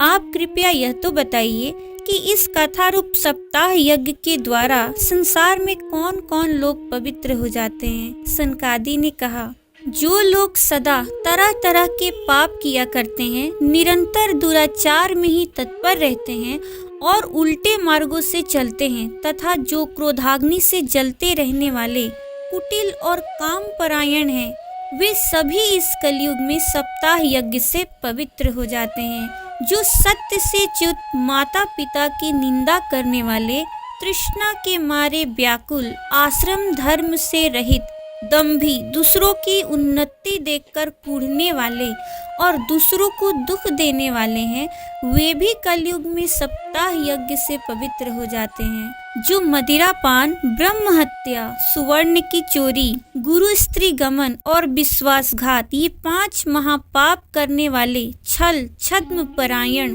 क्रूर, पिशाचों के समान निर्दयी, ब्राह्मणों के धन से पुष्ट होने वाले और व्यभिचारी हैं, वे भी कलयुग में सप्ताह यज्ञ से पवित्र हो जाते हैं। जो दुष्ट आग्रह पूर्वक सर्वदा मन, वाणी या शरीर से पाप करते रहते हैं, दूसरे के धन से ही पुष्ट होते हैं तथा मलिन मन और दुष्ट हृदय वाले हैं, वे भी कलयुग में सप्ताह यज्ञ से पवित्र हो जाते हैं। नारद जी, अब हम तुम्हें इस विषय में एक प्राचीन इतिहास सुनाते हैं। उसके सुनने से ही सब पाप नष्ट हो जाते हैं। पूर्व काल में तुंगभद्रा नदी के तट पर एक अनुपम नगर बसा हुआ था। वहाँ पर सभी वर्णों के लोग अपने अपने धर्मों का आचरण करते हुए सत्य और सत्कर्मों में तत्पर रहते थे। उस नगर में समस्त वेदों का विशेषज्ञ और श्रोता स्मार्त कर्मों में निपुण एक आत्मदेव नामक ब्राह्मण रहता था। वह साक्षात दूसरे सूर्य के समान तेजस्वी था। वह धनी होने पर भी भिक्षाजीवी था। उसकी प्यारी पत्नी धुंधली, कुलीन एवं सुंदरी होने पर भी सदा अपनी बात पर अड़ जाने वाली थी। उसे लोगों की बात करने में सुख मिलता था। स्वभाव था क्रूर, प्रायः कुछ न कुछ बकवाद करती रहती थी। गृह कार्य में निपुण थी, कृपण थी और झगड़ालू भी। इस प्रकार ब्राह्मण दंपत्ति प्रेम से अपने घर में रहते और विहार करते थे। उनके पास अर्थ और भोग विलास की सामग्री बहुत थी। घर द्वार भी सुंदर थे, परंतु उससे उन्हें सुख नहीं था। जब अवस्था बहुत ढल गई, तब उन्होंने संतान के लिए तरह तरह के पुण्य कर्म आरंभ किए और वे दीन दुखियों को गौ, पृथ्वी, सुवर्ण और वस्त्रादि दान करने लगे। इस प्रकार धर्म मार्ग में उन्होंने अपना आधा धन समाप्त कर दिया, तो भी उन्हें पुत्र या पुत्री किसी का भी मुख देखने को न मिला। इसलिए अब वह ब्राह्मण बहुत ही चिंतातुर रहने लगा। एक दिन वह ब्राह्मण देवता बहुत दुखी होकर घर से निकलकर वन को चल दिया। दोपहर के समय उसे प्यास लगी, इसलिए वह एक तालाब पर आया। संतान के अभाव के दुख ने उसके शरीर को बहुत सुखा दिया था, इसलिए थक जाने के कारण जल पीकर वह वहीं बैठ गया। 2 घड़ी बीतने पर वहां एक सन्यासी महात्मा आए। जब ब्राह्मण देवता ने देखा कि वे जल पी चुके हैं, तब वह उनके पास गया और चरणों में नमस्कार करने के बाद सामने खड़े होकर लंबी लंबी सांसें लेने लगा। सन्यासी ने पूछा, कहो ब्राह्मण देवता, रोते क्यों हो? ऐसी तुम्हें क्या भारी चिंता है? तुम जल्दी ही मुझे अपना दुख का कारण बताओ। ब्राह्मण ने कहा, महाराज, मैं अपने पूर्व जन्म के पापों से संचित दुख का क्या वर्णन करूं। अब मेरे पितर मेरे द्वारा दी हुई जलांजलि के जल को अपनी चिंता जनित सांस से कुछ गर्म करके पीते हैं। देवता और ब्राह्मण मेरा दिया हुआ प्रसन्न मन से स्वीकार नहीं करते। संतान के लिए मैं इतना दुखी हो गया हूँ कि मुझे सब सुना ही सुना दिखाई देता है। मैं प्राण त्यागने के लिए यहाँ आया हूँ। संतानहीन जीवन को धिक्कार है, संतानहीन गृह को धिक्कार है, संतानहीन धन को धिक्कार है और संतानहीन कुल को धिक्कार है। मैं जिस गाय को पालता हूँ वह भी सर्वथा बांझ हो जाती है। जो पेड़ लगाता हूँ उस पर भी फल फूल नहीं लगते। मेरे घर में जो फल आता है वह भी बहुत जल्दी सड़ जाता है। जब मैं ऐसा अभागा और पुत्रहीन हूँ, तब फिर इस जीवन को ही रखकर मुझे क्या करना है? यूँ कहकर वह ब्राह्मण दुख से व्याकुल हो उन सन्यासी महात्मा के पास फूट फूट कर रोने लगा। तब उन यतिवर के हृदय में बड़ी करुणा उत्पन्न हुई। वे योग निष्ठ थे। उन्होंने उसके ललाट की रेखाएं देखकर सारा वृत्तांत जान लिया और फिर उसे विस्तार पूर्वक कहने लगे। सन्यासी ने कहा, ब्राह्मण देवता, इस प्रजा प्राप्ति का मोह त्याग दो। कर्म की गति प्रबल है। विवेक का आश्रय लेकर संसार की वासना छोड़ दो। विप्रवर सुनो, मैंने इस समय तुम्हारा प्रारब्ध देखकर निश्चय किया है कि 7 जन्म तक तुम्हारे कोई संतान किसी प्रकार नहीं हो सकती। पूर्व काल में राजा सगर एवं अंग को संतान के कारण दुख भोगना पड़ा था। ब्राह्मण, अब तुम कुटुंब की आशा छोड़ दो। संन्यास में ही सब प्रकार का सुख है। ब्राह्मण ने कहा, महात्मा जी, विवेक से मेरा क्या होगा? मुझे तो बलपूर्वक पुत्र दीजिए, नहीं तो मैं आपके सामने ही शोक मूर्छित होकर अपने प्राण त्यागता हूँ। जिसमें पुत्र स्त्री आदि का सुख नहीं है, ऐसा संन्यास तो सर्वथा निरस ही है। लोक में सरस तो पुत्र पौत्रादि से भरा पूरा गृहस्थ आश्रम ही है। ब्राह्मण का ऐसा आग्रह देखकर उन तपोधन ने कहा, विधाता के लेख को मिटाने का हठ करने से राजा चित्रकेतु को बड़ा कष्ट उठाना पड़ा था। इसलिए देव जिसके उद्योग को कुचल देता है, उस पुरुष के समान तुम्हें भी पुत्र से सुख नहीं मिल सकेगा। तुमने तो बड़ा हठ पकड़ रखा है और अर्थी के रूप में तुम मेरे सामने उपस्थित हो। ऐसी दशा में मैं तुमसे क्या कहूँ? जब महात्मा जी ने देखा कि यह किसी प्रकार अपना आग्रह नहीं छोड़ता, तब उन्होंने उसे एक फल देकर कहा, इसे तुम अपनी पत्नी को खिला देना, इससे उसके एक पुत्र होगा। तुम्हारी स्त्री को 1 साल तक सत्य, शौच, दया, दान और एक समय एक ही अन्न खाने का नियम रखना चाहिए। यदि वो ऐसा करेगी तो बालक बहुत शुद्ध स्वभाव वाला होगा। यूँ कहकर वे योगीराज चले गए और ब्राह्मण अपने घर लौट आया। वहां आकर उसने वह फल अपनी स्त्री के हाथ में दे दिया और स्वयं कहीं चला गया। उसकी स्त्री तो कुटिल स्वभाव की थी ही। वह रो रोकर अपनी एक सखी से कहने लगी, सखी, मुझे तो बड़ी चिंता हो गई। मैं तो यह फल नहीं खाऊंगी।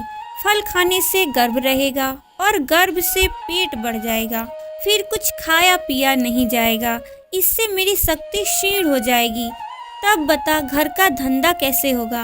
और देववश यदि कहीं गांव में डाकुओं का आक्रमण हो गया तो गर्भिणी स्त्री कैसे भागेगी? यदि सुखदेव जी की तरह यह गर्भ भी पेट में ही रह गया तो इसे बाहर कैसे निकाला जाएगा? और कहीं प्रसव काल के समय वह टेढ़ा हो गया तो फिर प्राणों से ही हाथ धोना पड़ेगा। यूँ भी प्रसव के समय बड़ी भयंकर पीड़ा होती है। मैं सुकुमारी भला ये सब कैसे सह सकूंगी? मैं जब दुर्बल पड़ जाऊंगी तब ननद रानी आकर घर का सब माल मता समेट ले जाएगी और मुझसे तो सत्य, शौच आदि नियमों का पालन होना भी कठिन ही जान पड़ता है। जो स्त्री बच्चा जनती है उसे उस बच्चे के लालन पालन में भी बड़ा कष्ट होता है। मेरे विचार से तो वंध्या या विधवा स्त्रियां ही सुखी है। मन में ऐसे ही तरह तरह के कुतर्क उठने से उसने वह फल नहीं खाया, और जब उसके पति ने पूछा फल खा लिया, तब उसने कह दिया हाँ खा लिया। एक दिन उसकी बहन अपने आप ही उसके घर आई। तब उसने अपनी बहन को सारा वृतांत सुनाकर कहा कि मेरे मन में इसकी बड़ी चिंता है। मैं इस दुख के कारण दिनों दिन दुबली हो रही हूँ। बहन, मैं क्या करूँ? बहन ने कहा, मेरे पेट में बच्चा है, प्रसव होने पर वह बालक मैं तुझे दे दूंगी। तब तक तू गर्भवती के समान घर में गुप्त रूप से सुख से रह। तू मेरे पति को कुछ धन दे देगी तो वे तुझे अपना बालक दे देंगे। हम ऐसी युक्ति करेंगी कि जिसमें सब लोग यही कहें कि इसका बालक 6 महीने का होकर मर गया, और मैं नित्य प्रति तेरे घर आकर उस बालक का पालन पोषण करती रहूंगी। तू इस समय इसकी जांच करने के लिए यह फल गौ को खिला दे। ब्राह्मणी ने स्त्री स्वभावश जो जो उसकी बहन ने कहा था वैसे ही सब किया। इसके पश्चात समयानुसार जब उस स्त्री के पुत्र हुआ, तब उसके पिता ने चुपचाप लाकर उसे धुंधली को दे दिया, और उसने आत्मदेव को सूचना दे दी कि मेरे सुखपूर्वक बालक हो गया है। इस प्रकार आत्मदेव के पुत्र हुआ सुनकर सब लोगों को बड़ा आनंद हुआ। ब्राह्मण ने उसका जात कर्म संस्कार करके ब्राह्मणों को दान दिया, और उसके द्वार पर गाना बजाना तथा अनेक प्रकार के मांगलिक कृत्य होने लगे। धुंधली ने अपने पति से कहा, मेरे स्तनों में तो दूध ही नहीं है, फिर गौ आदि किसी अन्य जीव के दूध से मैं इस बालक का किस प्रकार पालन करूंगी? मेरी बहन के अभी बालक हुआ था, वह मर गया है। उसे बुलाकर अपने यहाँ रख लें तो वह आपके इस बच्चे का पालन पोषण कर लेगी। तब पुत्र की रक्षा के लिए आत्मदेव ने वैसा ही किया, तथा माता धुंधली ने उस बालक का नाम धुंधुकारी रखा। इसके बाद 3 महीने बीतने पर उस गौ के भी एक मनुष्याकार बच्चा हुआ। वह सर्वांग सुंदर, दिव्य, निर्मल तथा स्वर्ण की सी कांति वाला था। उसे देखकर ब्राह्मण देवता को बड़ा आनंद हुआ, और उसने स्वयं ही उसके सब संस्कार किए। इस समाचार से और सब लोगों को भी बड़ा आश्चर्य हुआ, और वे बालक को देखने के लिए आए तथा आपस में कहने लगे, देखो भाई, अब आत्मदेव का कैसा भाग्य उदय हुआ है। कैसे आश्चर्य की बात है कि गौ के भी ऐसा दिव्य रूप बालक उत्पन्न हुआ है। देव योग से इस गुप्त रहस्य का किसी को भी पता न लगा। आत्मदेव ने उस बालक के गौ के से कान देखकर उसका नाम गोकर्ण रखा। कुछ काल बीतने पर वे दोनों बालक जवान हो गए। उनमें गोकर्ण तो बड़ा पंडित और ज्ञानी हुआ, किंतु धुंधकारी बड़ा ही दुष्ट निकला। स्नान शौचादि ब्राह्मणोचित आचारों का उसमें नाम भी न था, और न खान पान का ही कोई परहेज था। क्रोध उसमें बहुत बढ़ा चढ़ा था। वह बुरी बुरी वस्तुओं का संग्रह किया करता था। मुर्दे के हाथ से छुआया हुआ अन्न भी खा लेता था। दूसरों की चोरी करना और सब लोगों से द्वेष बढ़ाना उसका स्वभाव बन गया था। छिपे छिपे वह दूसरों के घरों में आग लगा देता था। दूसरों के बालकों को खिलाने के लिए गोद में लेता और उन्हें चट कुएं में डाल देता। हिंसा का उसे व्यसन सा हो गया था। हर समय वह अस्त्र शस्त्र धारण किए रहता और बेचारे अंधे और दीन दुखियों को व्यर्थ तंग करता। चंडालों से उसका विशेष प्रेम था। बस हाथ में फंदा लिए कुत्तों की टोली के साथ शिकार की टोह में घूमता रहता। वैश्याओं के जाल में फंसकर उसने अपने पिता की सारी संपत्ति नष्ट कर दी। एक दिन माता पिता को मार पीटकर घर के सब बर्तन भाड़े उठा ले गया। इस प्रकार जब सारी संपत्ति स्वाहा हो गई, तब उसका कृपण पिता फूट फूट कर रोने लगा और बोला, इससे तो इसकी माँ का बांझ रहना ही अच्छा था। कुपुत्र तो बड़ा ही दुखदाई होता है। अब मैं कहाँ रहूं, कहाँ जाऊं? मेरे इस संकट को कौन काटेगा? हाय, मेरे ऊपर तो बड़ी विपत्ति आ पड़ी है। इस दुख के कारण अवश्य मुझे एक दिन प्राण छोड़ने पड़ेंगे। उसी समय परम ज्ञानी गोकर्ण जी वहां आए और उन्होंने पिता को वैराग्य का उपदेश करते हुए बहुत समझाया। वे बोले, पिताजी, यह संसार असार है, यह अत्यंत दुख रूप और मोह में डालने वाला है। पुत्र किसका, धन किसका। स्नेहवान पुरुष रात दिन दीपक के समान जलता रहता है। सुख न तो इंद्र को है और न चक्रवर्ती राजा को ही। सुख है तो केवल विरक्त एकांत जीवी मुनि को। यह मेरा पुत्र है, इस अज्ञान को छोड़ दीजिए। मोह से नरक की प्राप्ति होती है। यह शरीर तो नष्ट होगा ही, इसलिए सब कुछ छोड़कर वन में चले जाइए। गोकर्ण के वचन सुनकर आत्मदेव वन में जाने के लिए तैयार हो गया और उनसे कहने लगा, बेटा वन में रहकर मुझे क्या करना चाहिए, यह मुझे विस्तार पूर्वक कहो। मैं बड़ा मूर्ख हूँ। अब तक कर्म व स्नेह पास में बंधा हुआ अपंग की भांति इस घर रूप अंधेरे कुएं में ही पड़ा रहा। तुम बड़े दयालु हो, इससे मेरा उद्धार करो। गोकर्ण ने कहा, पिताजी यह शरीर हड्डी मांस और रुधिर का पिंड है।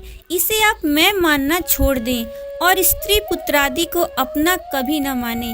इस संसार को रात दिन क्षण भंगुर देखें। इसकी किसी भी वस्तु को अस्थाई समझकर उसमें राग न करें। बस एकमात्र वैराग्य रस के रसिक होकर भगवान की भक्ति में लगे रहें। भगवत भजन ही सबसे बड़ा धर्म है। निरंतर उसी का आश्रय लिए रहें। अन्य सब प्रकार के लौकिक धर्मों से मुख मोड़ लें। सदा साधु जनों की सेवा करें। भोगों की लालसा को पास न भटकने दे तथा जल्दी से जल्दी दूसरों के गुण दोषों का विचार करना छोड़कर एकमात्र भगवत सेवा और भगवान की कथाओं के रस का ही पान करें। इस प्रकार पुत्र की वाणी से प्रभावित होकर आत्मदेव ने घर छोड़ दिया और वन की यात्रा की। यद्यपि उसकी आयु उस समय 60 वर्ष की हो चुकी थी, फिर भी बुद्धि में पूरी दृढ़ता थी।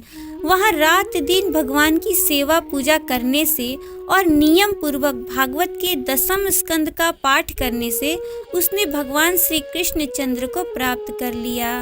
इति श्री पद्म पुराणे उत्तरखंडे श्रीमद् भागवत महात्म्ये विप्र मोक्षो नाम चतुर्थो अध्यायः। अथ पंचमो अध्यायः।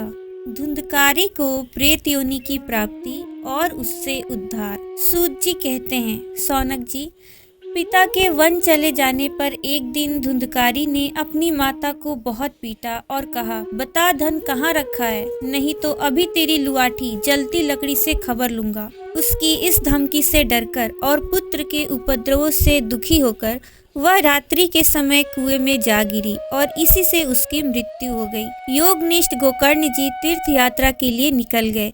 उन्हें इन घटनाओं से कोई सुख या दुख नहीं होता था, क्योंकि उनका न कोई मित्र था न शत्रु। धुंधकारी 5 वेश्याओं के साथ घर में रहने लगा। उनके लिए भोग सामग्री जुटाने की चिंता ने उसकी बुद्धि नष्ट कर दी और वह नाना प्रकार के अत्यंत क्रूर कर्म करने लगा। एक दिन उन कुलटाओं ने उससे बहुत से गहने मांगे। वह तो काम से अंधा हो रहा था। मौत की उसे कभी याद नहीं आती थी। बस उन्हें जुटाने के लिए वह घर से निकल पड़ा। वह जहाँ तहाँ से बहुत सा धन चुराकर घर लौट आया तथा उन्हें कुछ सुंदर वस्त्र और आभूषण लाकर दिए। चोरी का बहुत माल देखकर रात्रि के समय स्त्रियों ने विचार किया कि यह नित्य ही चोरी करता है, इसलिए इसे किसी दिन अवश्य राजा पकड़ लेगा। राजा ये सारा धन छीनकर इसे निश्चय ही प्राण दंड देगा। जब एक दिन इसे मरना ही है, तब हम ही धन की रक्षा के लिए गुप्त रूप से इसको क्यों न मार डालें। इसे मारकर हम इसका माल मता लेकर जहाँ कहीं चली जाएंगी। ऐसा निश्चय कर उन्होंने सोए हुए धुंधकारी को रस्सियों से कस दिया और उसके गले में फांसी लगाकर उसे मारने का प्रयत्न किया। इससे जब वह जल्दी न मरा तो उन्हें बड़ी चिंता हुई। तब उन्होंने उसके मुख पर बहुत से दहकते अंगारे डाले। इससे वह अग्नि की लपटों से बहुत छटपटा कर मर गया। उन्होंने उसके शरीर को एक गड्ढे में डालकर गाड़ दिया। सच है, स्त्रियां प्रायः बड़ी दुस्साहसी होती हैं। उनके इस कृत्य का किसी को भी पता न चला। लोगों के पूछने पर कह देती थी कि हमारे प्रियतम पैसे के लोभ से अब की बार कहीं दूर चले गए हैं, इसी वर्ष के अंदर लौट आएंगे। बुद्धिमान पुरुष को दुष्टा स्त्रियों का कभी विश्वास न करना चाहिए। जो मूर्ख इनका विश्वास करता है उसे दुखी होना पड़ता है। इनकी वाणी तो अमृत के समान कामियों के हृदय में रस का संचार करती हैं, किंतु हृदय छुरे की धार के समान तीक्ष्ण होता है। भला इन स्त्रियों का कौन प्यारा है। वे कुलटाए धुंधकारी की सारी संपत्ति समेटकर वहां से चंपत हो गई। उनके ऐसे न जाने कितने पति थे और धुंधकारी अपने कुकर्मों के कारण भयंकर प्रेत हुआ। वह बवंडर के रूप में सर्वदा दसों दिशाओं में भटकता रहता था तथा शीत घाम से संतप्त और भूख प्यास से व्याकुल होने के कारण हा देव चिल्लाता रहता था, परंतु उसे कहीं भी कोई आश्रय न मिला। कुछ काल बीतने पर गोकर्ण ने भी लोगों के मुख से धुंधकारी की मृत्यु का समाचार सुना। तब उसे अनाथ समझकर उन्होंने उसका गया जी में श्राद्ध किया और भी जहाँ जहाँ वे जाते थे उसका श्राद्ध अवश्य करते थे।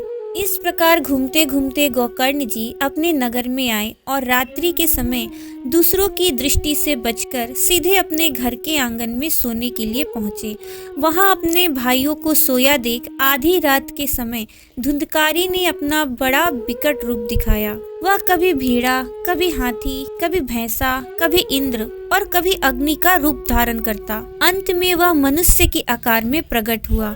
ये विपरीत अवस्थाएं देखकर गोकर्ण ने निश्चय किया कि यह कोई दुर्गति को प्राप्त हुआ जीव है। तब उन्होंने उससे धैर्य पूर्वक पूछा। गोकर्ण ने कहा, तू कौन है? रात्रि के समय ऐसे भयानक रूप क्यों दिखा रहा है? तेरी यह दशा कैसे हुई? हमें बता तो सही। तू प्रेत है, पिशाच है अथवा कोई राक्षस है? सूत जी कहते हैं, गोकर्ण के इस प्रकार पूछने पर वह बार बार जोर जोर से रोने लगा। उसमें बोलने की शक्ति नहीं थी, इसलिए उसने केवल संकेत मात्र किया। तब गोकर्ण ने अंजलि में जल लेकर उसे अभिमंत्रित करके उस पर छिड़का। इससे उसके पापों का कुछ शमन हुआ और वह इस प्रकार कहने लगा। प्रेत बोला, मैं तुम्हारा भाई हूँ, मेरा नाम है धुंधकारी। मैंने अपने ही दोष से अपना ब्राह्मणत्व नष्ट कर दिया। मेरे कुकर्मों की गिनती नहीं की जा सकती। मैं तो महान अज्ञान में चक्कर काट रहा था, इसी से मैंने लोगों की बड़ी हिंसा की। अंत में कुलटा स्त्रियों ने मुझे तड़पा तड़पा कर मार डाला। इसी से अब प्रेत योनि में पड़कर यह दुर्दशा भोग रहा हूँ। अब देववश कर्म फल का उदय होने से मैं केवल वायु भक्षण करके जी रहा हूँ। भाई, तुम दया के समुद्र हो, अब किसी प्रकार जल्दी ही मुझे इस योनि से छुड़ाओ। गोकर्ण ने धुंधकारी की सारी बातें सुनी और तब उससे बोले। गोकर्ण ने कहा, भाई, मुझे इस बात का बड़ा आश्चर्य है। मैंने तुम्हारे लिए विधि पूर्वक गया जी में पिंडदान किया, फिर भी तुम प्रेत योनि से मुक्त कैसे नहीं हुए? यदि गया श्राद्ध से भी तुम्हारी मुक्ति नहीं हुई, तब इसका और कोई उपाय ही नहीं है। अच्छा, तुम सब बात खोलकर कहो, मुझे अब क्या करना चाहिए? प्रेत ने कहा, मेरी मुक्ति सैकड़ों गया श्राद्ध करने से भी नहीं हो सकती। अब तो तुम इसका कोई और उपाय सोचो। प्रेत की ये बात सुनकर गोकर्ण को बड़ा आश्चर्य हुआ। वे कहने लगे, यदि सैकड़ों गया श्राद्धों से भी तुम्हारी मुक्ति नहीं हो सकती, तब तो तुम्हारी मुक्ति असंभव ही है। अच्छा, अभी तो तुम निर्भय होकर अपने स्थान पर रहो। मैं विचार करके तुम्हारी मुक्ति के लिए कोई दूसरा उपाय करूंगा। गोकर्ण की आज्ञा पाकर धुंधकारी वहां से अपने स्थान पर चला आया। इधर गोकर्ण ने रात भर विचार किया, तब भी उन्हें कोई उपाय नहीं सूझा। प्रातः काल उनको आया देख लोग प्रेम से उनसे मिलने आए। तब गोकर्ण ने रात में जो कुछ जिस प्रकार हुआ था वह सब उन्हें सुना दिया। उनमें जो लोग विद्वान, योगनिष्ठ, ज्ञानी और वेदज्ञ थे, उन्होंने भी अनेकों शास्त्रों को उलट पलट कर देखा, तो भी उसकी मुक्ति का कोई उपाय न मिला। तब सबने यही निश्चय किया कि इस विषय में सूर्य नारायण जो आज्ञा करे वही करना चाहिए। अतः गोकर्ण ने अपने तपोबल से सूर्य की गति को रोक दिया। उन्होंने स्तुति की, भगवान, आप सारे संसार के साक्षी हैं। मैं आपको नमस्कार करता हूँ। आप मुझे कृपा करके धुंधकारी की मुक्ति का साधन बताइए। गोकर्ण की यह प्रार्थना सुनकर सूर्यदेव ने दूर से ही स्पष्ट शब्दों में कहा, श्रीमद् भागवत से मुक्ति हो सकती है, इसलिए तुम उसका सप्ताह पारायण करो। सूर्य का यह धर्ममय वचन वहाँ सभी ने सुना। तब सबने यही कहा कि प्रयत्न पूर्वक यही करो। है भी यह साधन बहुत सरल। अतः गोकर्ण जी भी तदनुसार निश्चय करके कथा सुनाने के लिए तैयार हो गए। देश और गांवों से अनेकों लोग कथा सुनने के लिए आए। बहुत से लंगड़े, लूले, अंधे, बूढ़े और मंदबुद्धि पुरुष भी अपने पापों की निवृत्ति के उद्देश्य से वहां आ पहुंचे। इस प्रकार वहां इतनी भीड़ हो गई कि उसे देखकर देवताओं को भी बड़ा आश्चर्य होता था। जब गोकर्ण जी व्यास गद्दी पर बैठकर कथा कहने लगे, तब वह प्रेत भी वहां आ पहुंचा और इधर उधर बैठने के लिए स्थान ढूंढने लगा। इतने में ही उसकी दृष्टि एक सीधे रखे हुए 7 गांठ के बांस पर पड़ी। उसी के नीचे छिद्र में घुसकर वह कथा सुनने के लिए बैठ गया। वायु रूप होने के कारण वह बाहर कहीं बैठ नहीं सकता था, इसलिए बांसों में घुस गया। गोकर्ण जी ने एक वैष्णव ब्राह्मण को मुख्य श्रोता बनाया और प्रथम स्कंद से ही स्पष्ट स्वर में कथा सुनानी आरंभ कर दी। सायंकाल में जब कथा को विश्राम दिया गया, तब एक बड़ी विचित्र बात हुई। वहां सभासदों के देखते देखते उस बांस की एक गांठ तड़-तड़ शब्द करती फट गई। इसी प्रकार दूसरे दिन सायंकाल में दूसरी गांठ फटी और तीसरे दिन उसी समय तीसरी। इस प्रकार 7 दिनों में 7 गांठों को फोड़कर धुंधकारी 12 स्कंधों के सुनने से पवित्र होकर प्रेत योनि से मुक्त हो गया और दिव्य रूप धारण करके सबके सामने प्रकट हुआ। उसका मेघ के समान श्याम शरीर पीतांबर और तुलसी की मालाओं से सुशोभित था तथा सिर पर मनोहर मुकुट और कानों में कमनीय कुंडल झिलमिला रहे थे। उसने तुरंत अपने भाई गोकर्ण को प्रणाम करके कहा, भाई, तुमने कृपा करके मुझे प्रेत योनि की यातनाओं से मुक्त कर दिया। यह प्रेत पीड़ा का नाश करने वाली श्रीमद् भागवत की कथा धन्य है तथा श्री कृष्ण चंद्र के धाम की प्राप्ति कराने वाला इसका सप्ताह पारायण भी धन्य है। जब सप्ताह श्रवण का योग लगता है, तब सब पाप थर्रा उठते हैं कि अब यह भागवत की कथा जल्दी ही हमारा अंत कर देगी। जिस प्रकार आग गीली, सूखी, छोटी बड़ी सब तरह की लकड़ियों को जला डालती है, उसी प्रकार यह सप्ताह श्रवण मन, वचन और कर्म द्वारा किए हुए नए पुराने छोटे बड़े सभी प्रकार के पापों को भस्म कर देता है। विद्वानों ने देवताओं की सभा में कहा है कि जो लोग इस भारतवर्ष में श्रीमद् भागवत की कथा नहीं सुनते, उनका जन्म वृथा ही है। भला मोह पूर्वक लालन पालन करके यदि इस अनित्य शरीर को हुष्ट पुष्ट और बलवान भी बना लिया, तो भी श्रीमद् भागवत की कथा सुने बिना इससे क्या लाभ हुआ।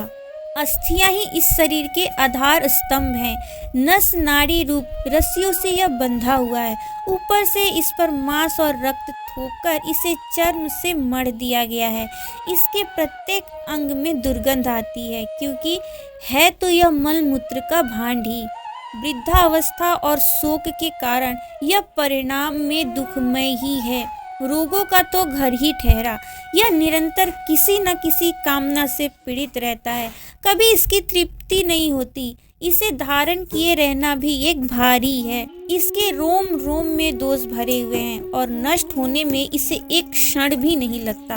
अंत में यदि इसे गाड़ दिया जाता है तो इसके कीड़े बन जाते हैं। कोई पशु खा जाता है तो यह विष्ठा हो जाता है और अग्नि में जला दिया जाता है तो भस्म की ढेरी हो जाता है।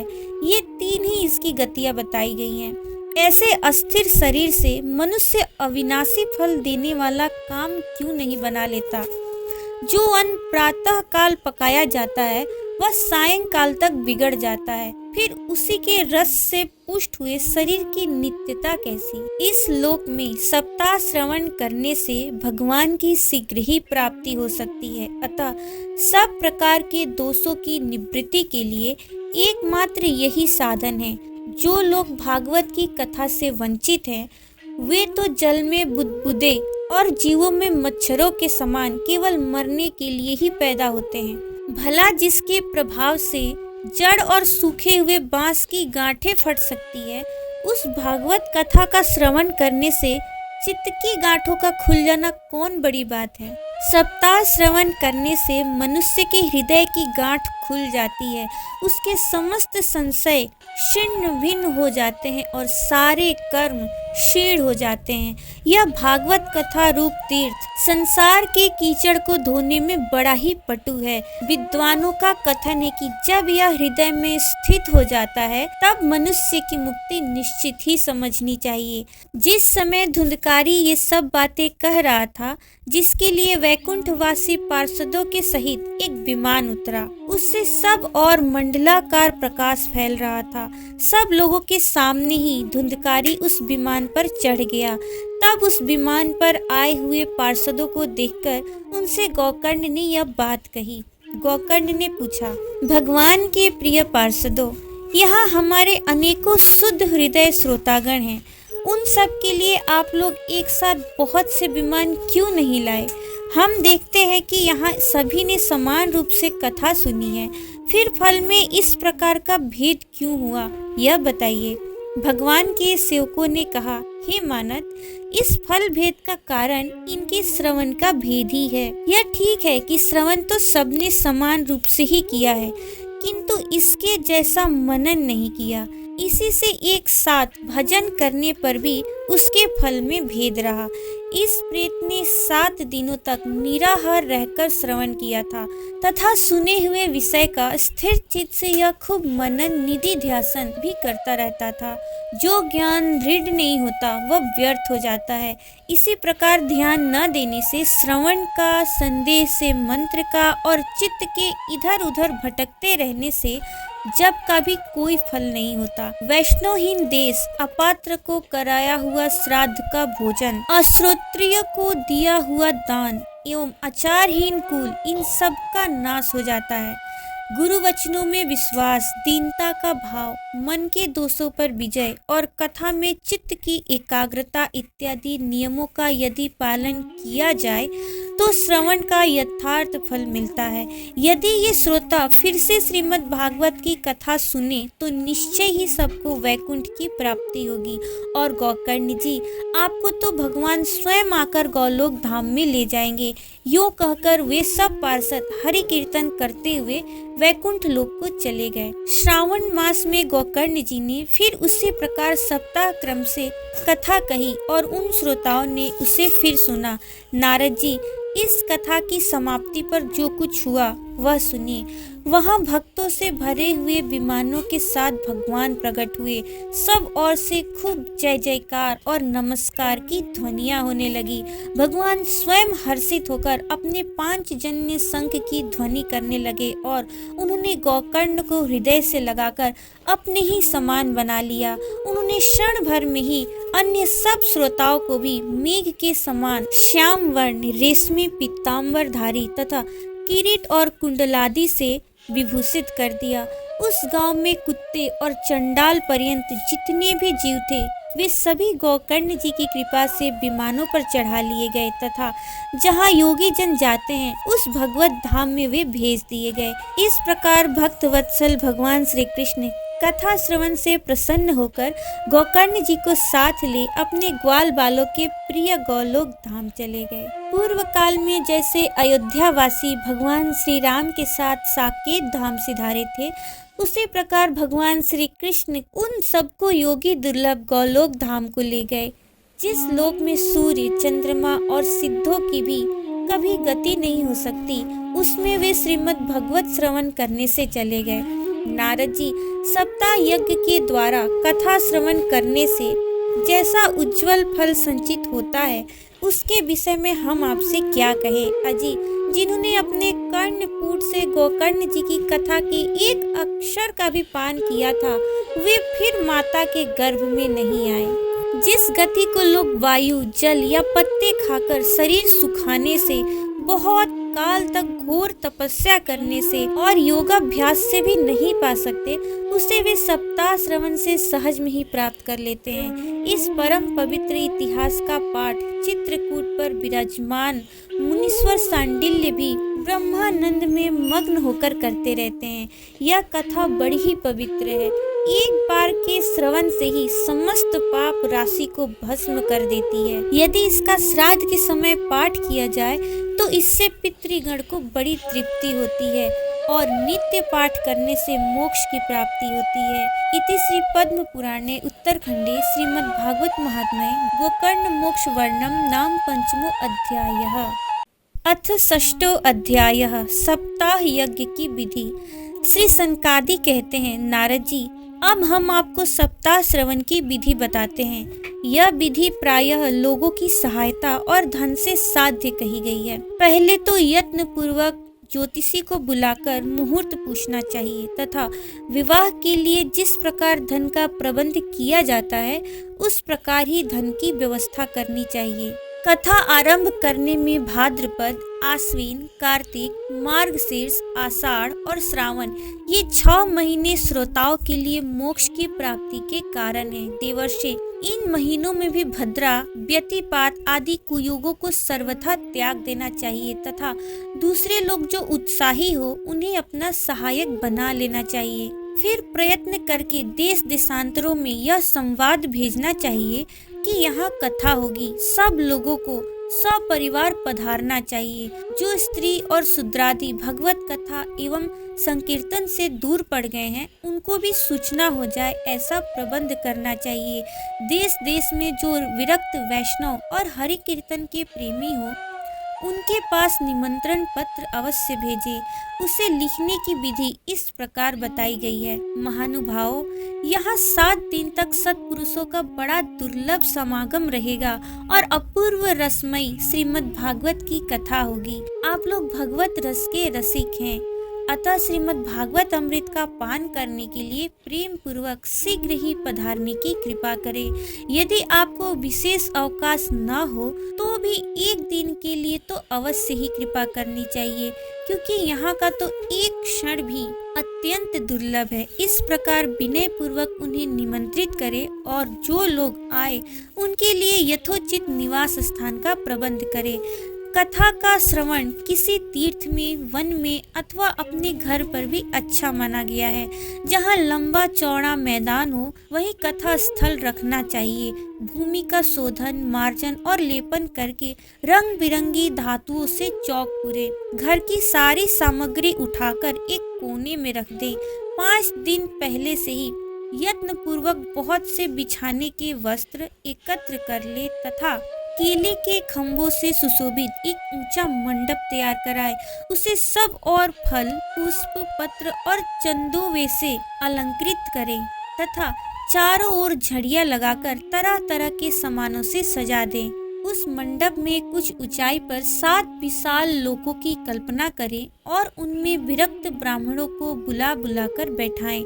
आगे की ओर उनके लिए वहां यथोचित आसन तैयार रखें। इनके पीछे वक्ता के लिए भी एक दिव्य सिंहासन का प्रबंध करें। यदि वक्ता का मुख उत्तर की ओर रहे तो श्रोता पूर्वाभिमुख होकर बैठे और यदि वक्ता पूर्वाभिमुख रहे तो श्रोता को उत्तर की ओर मुख करके बैठना चाहिए अथवा वक्ता और श्रोता को पूर्व मुख होकर बैठना चाहिए। देश काल आदि को जानने वाले महानुभावों ने श्रोता के लिए ऐसा ही नियम बताया है। जो वेद शास्त्र की स्पष्ट व्याख्या करने में समर्थ हो, तरह तरह के दृष्टांत दे सकता हो तथा विवेकी और अत्यंत निष्प्रिय हो, ऐसे विरक्त और विष्णु भक्त ब्राह्मण को वक्ता बनाना चाहिए। श्रीमद् भागवत के प्रवचन में ऐसे लोगों को नियुक्त नहीं करना चाहिए जो पंडित होने पर भी अनेक धर्मों के चक्कर में पड़े हुए स्त्री लंपट एवं पाखंड के प्रचारक हो।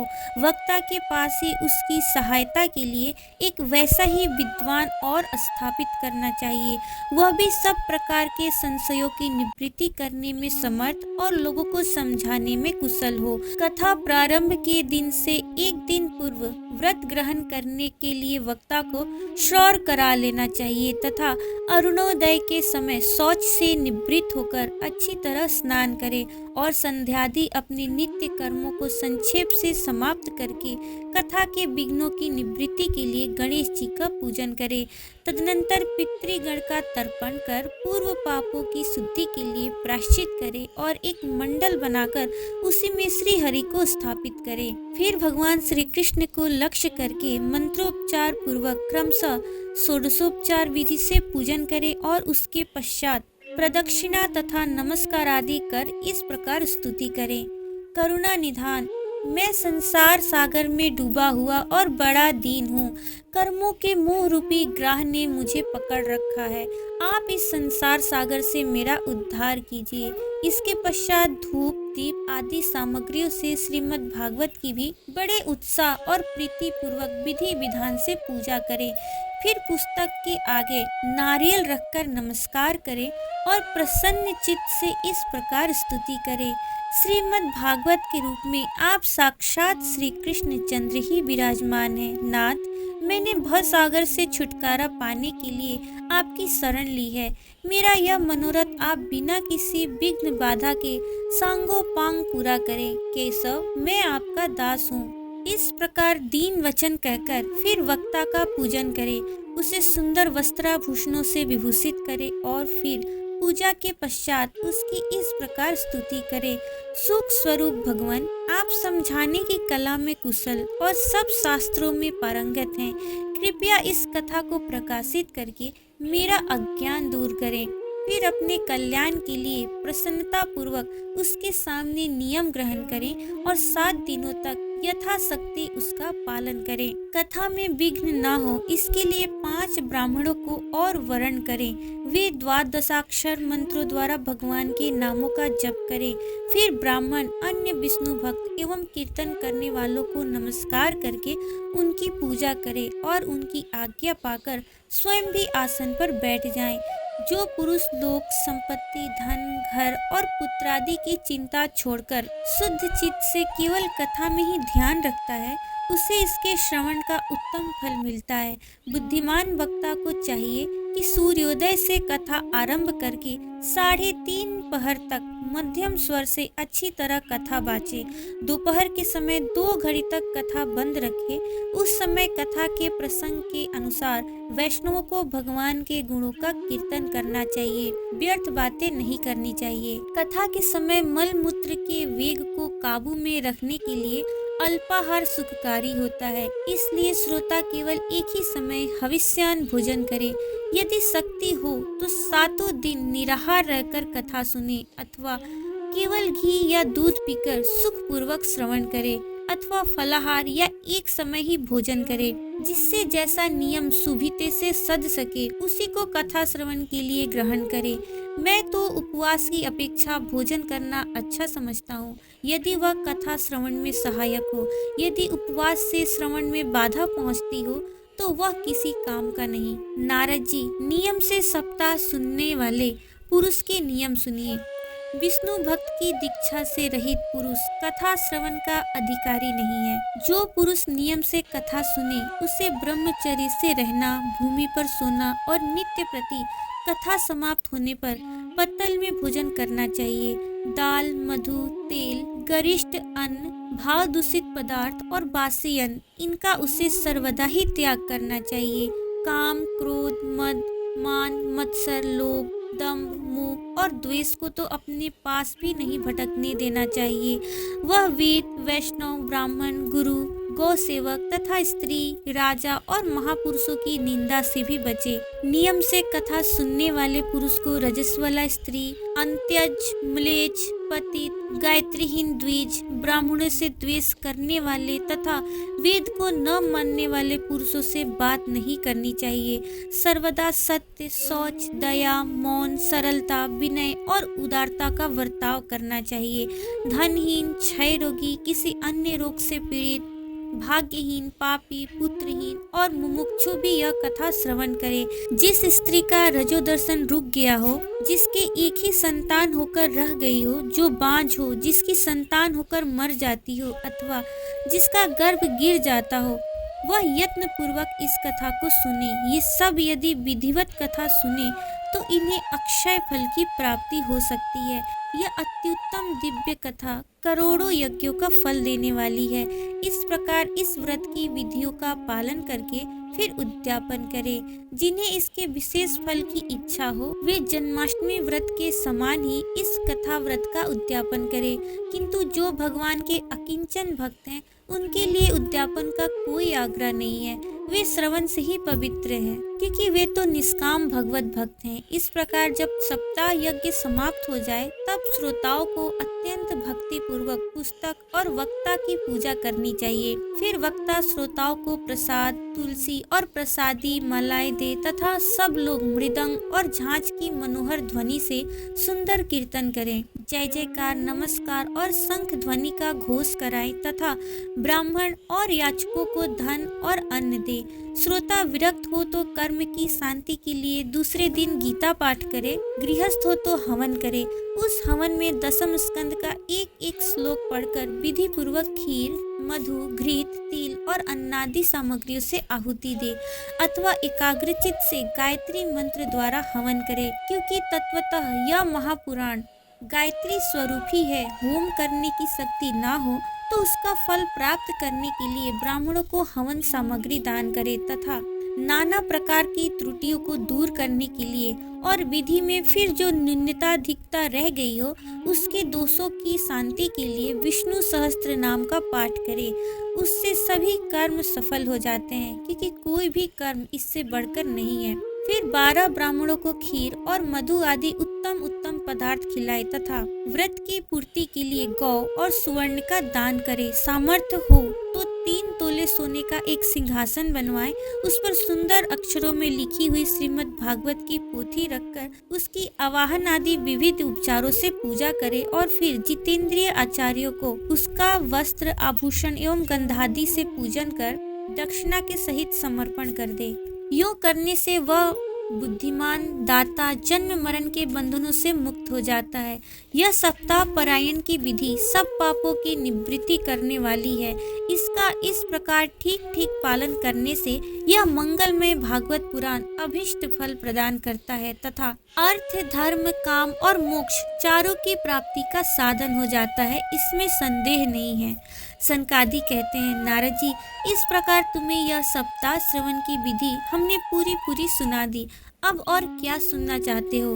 इस श्रीमद् भागवत से भोग और मोक्ष दोनों ही हाथ लग जाते हैं। सूत जी कहते हैं, सौनक जी, यो कहकर महामुनि सनकादि ने 1 सप्ताह तक विधि पूर्वक इस सर्व पाप नाशिनी परम पवित्र तथा भोग और मोक्ष प्रदान करने वाली भागवत कथा का प्रवचन किया। सब प्राणियों ने नियम पूर्वक इसे श्रवण किया। इसके पश्चात उन्होंने विधि पूर्वक भगवान पुरुषोत्तम की स्तुति की।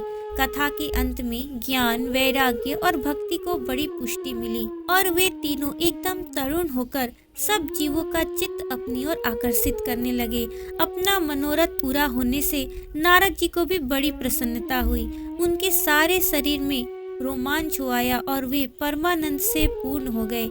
इस प्रकार कथा श्रवण कर भगवान के प्यारे नारद जी हाथ जोड़कर प्रेम गदगद वाणी से सनकादि से कहने लगे। नारद जी ने कहा, मैं धन्य हूँ, आप लोगों ने करुणा करके मुझे बड़ा ही अनुग्रहित किया है। आज मुझे सर्व पाप हारी भगवान श्री हरि की ही प्राप्ति हो गई। तपोधनो, मैं श्रीमद् भागवत श्रवण को ही सब धर्मों से श्रेष्ठ मानता हूँ, क्योंकि जिसके श्रवण से वैकुंठ गोलोक बिहारी श्री कृष्ण की प्राप्ति होती है। सूत जी कहते हैं, सौनक जी, वैष्णव श्रेष्ठ नारद जी यो कह ही रहे थे कि वहाँ घूमते फिरते योगेश्वर सुखदेव जी आ गए। कथा समाप्त होते ही व्यास नंदन श्री सुखदेव जी वहाँ पधारे। 16 वर्ष की सी आयु आत्म लाभ से पूर्ण ज्ञान रूपी महासागर का संवर्धन करने के लिए चंद्रमा के समान वे प्रेम से धीरे धीरे श्रीमद् भागवत का पाठ कर रहे थे। परम तेजस्वी सुखदेव जी को देखकर सारे सभासद झटपट खड़े हो गए और उन्हें एक ऊंचे आसन पर बैठाया। फिर देवर्षि नारद जी ने उनका प्रेम पूर्वक पूजन किया। उन्होंने सुख पूर्वक बैठकर कहा, आप लोग मेरी निर्मल वाणी सुनिए। श्री सुखदेव जी बोले, रसिक एवं भावुक जन, यह श्रीमद् भगवत वेद रूप कल्प वृक्ष का परिपक्व फल है। श्री सुखदेव रूप सुख के मुख का संयोग होने से अमृत रस से परिपूर्ण है। यह रस ही रस है, इसमें न छिलका है न गुठली। यह इसी लोक में सुलभ है। जब तक शरीर में चेतना रहे तब तक आप लोग बार बार इसका पान करें। महामुनि व्यास देव ने श्रीमद् भागवत महापुराण की रचना की है। इसमें निष्कपट निष्काम परम धर्म का निरूपण है। इसमें शुद्ध अंतःकरण सत्पुरुषों के जानने योग्य कल्याणकारी वास्तविक वस्तु का वर्णन है, जिससे तीनों तापों की शांति होती है। इसका आश्रय लेने पर दूसरे शास्त्र अथवा साधन की आवश्यकता नहीं रहती। जब कभी पुण्यात्मा पुरुष इसके श्रवण की इच्छा करते हैं तभी ईश्वर अविलंब उनके हृदय में आरूढ़ हो जाता है। यह भागवत पुराणों का तिलक और वैष्णवों का धन है। इसमें परमहंसों के प्राप्य विशुद्ध ज्ञान का ही वर्णन किया गया है तथा ज्ञान वैराग्य और भक्ति के सहित निवृत्ति मार्ग को प्रकाशित किया गया है। जो पुरुष भक्ति पूर्वक इसके श्रवण पठन और मनन में तत्पर रहता है वह मुक्त हो जाता है। यह रस स्वर्गलोक, सत्यलोक, कैलाश और वैकुंठ में भी नहीं है। इसलिए भाग्यवान श्रोताओं, तुम इसका खूब पान करो, इसे कभी मत छोड़ो, मत छोड़ो। सूत जी कहते हैं, श्री सुखदेव जी इस प्रकार कह ही रहे थे कि उस सभा के बीचों बीच प्रहलाद, बलि, उद्धव और अर्जुन आदि पार्षदों के सहित साक्षात श्री हरि प्रकट हो गए। तब देवर्षि नारद ने भगवान और उनके भक्तों की यथोचित पूजा की। भगवान को प्रसन्न देखकर देवर्षि ने उन्हें एक विशाल सिंहासन पर बैठा दिया और सब लोग उनके सामने संकीर्तन करने लगे। उस कीर्तन को देखने के लिए श्री पार्वती जी के सहित महादेव जी और ब्रह्मा जी भी आए। कीर्तन आरंभ हुआ। प्रहलाद जी तो चंचल गति फुर्तीले होने के कारण करताल बजाने लगे। उद्धव जी ने झांझे उठा ली। देवर्षि नारद बीड़ा की ध्वनि करने लगे। स्वर विज्ञान गान विद्या में कुशल होने के कारण अर्जुन राग अलापने लगे।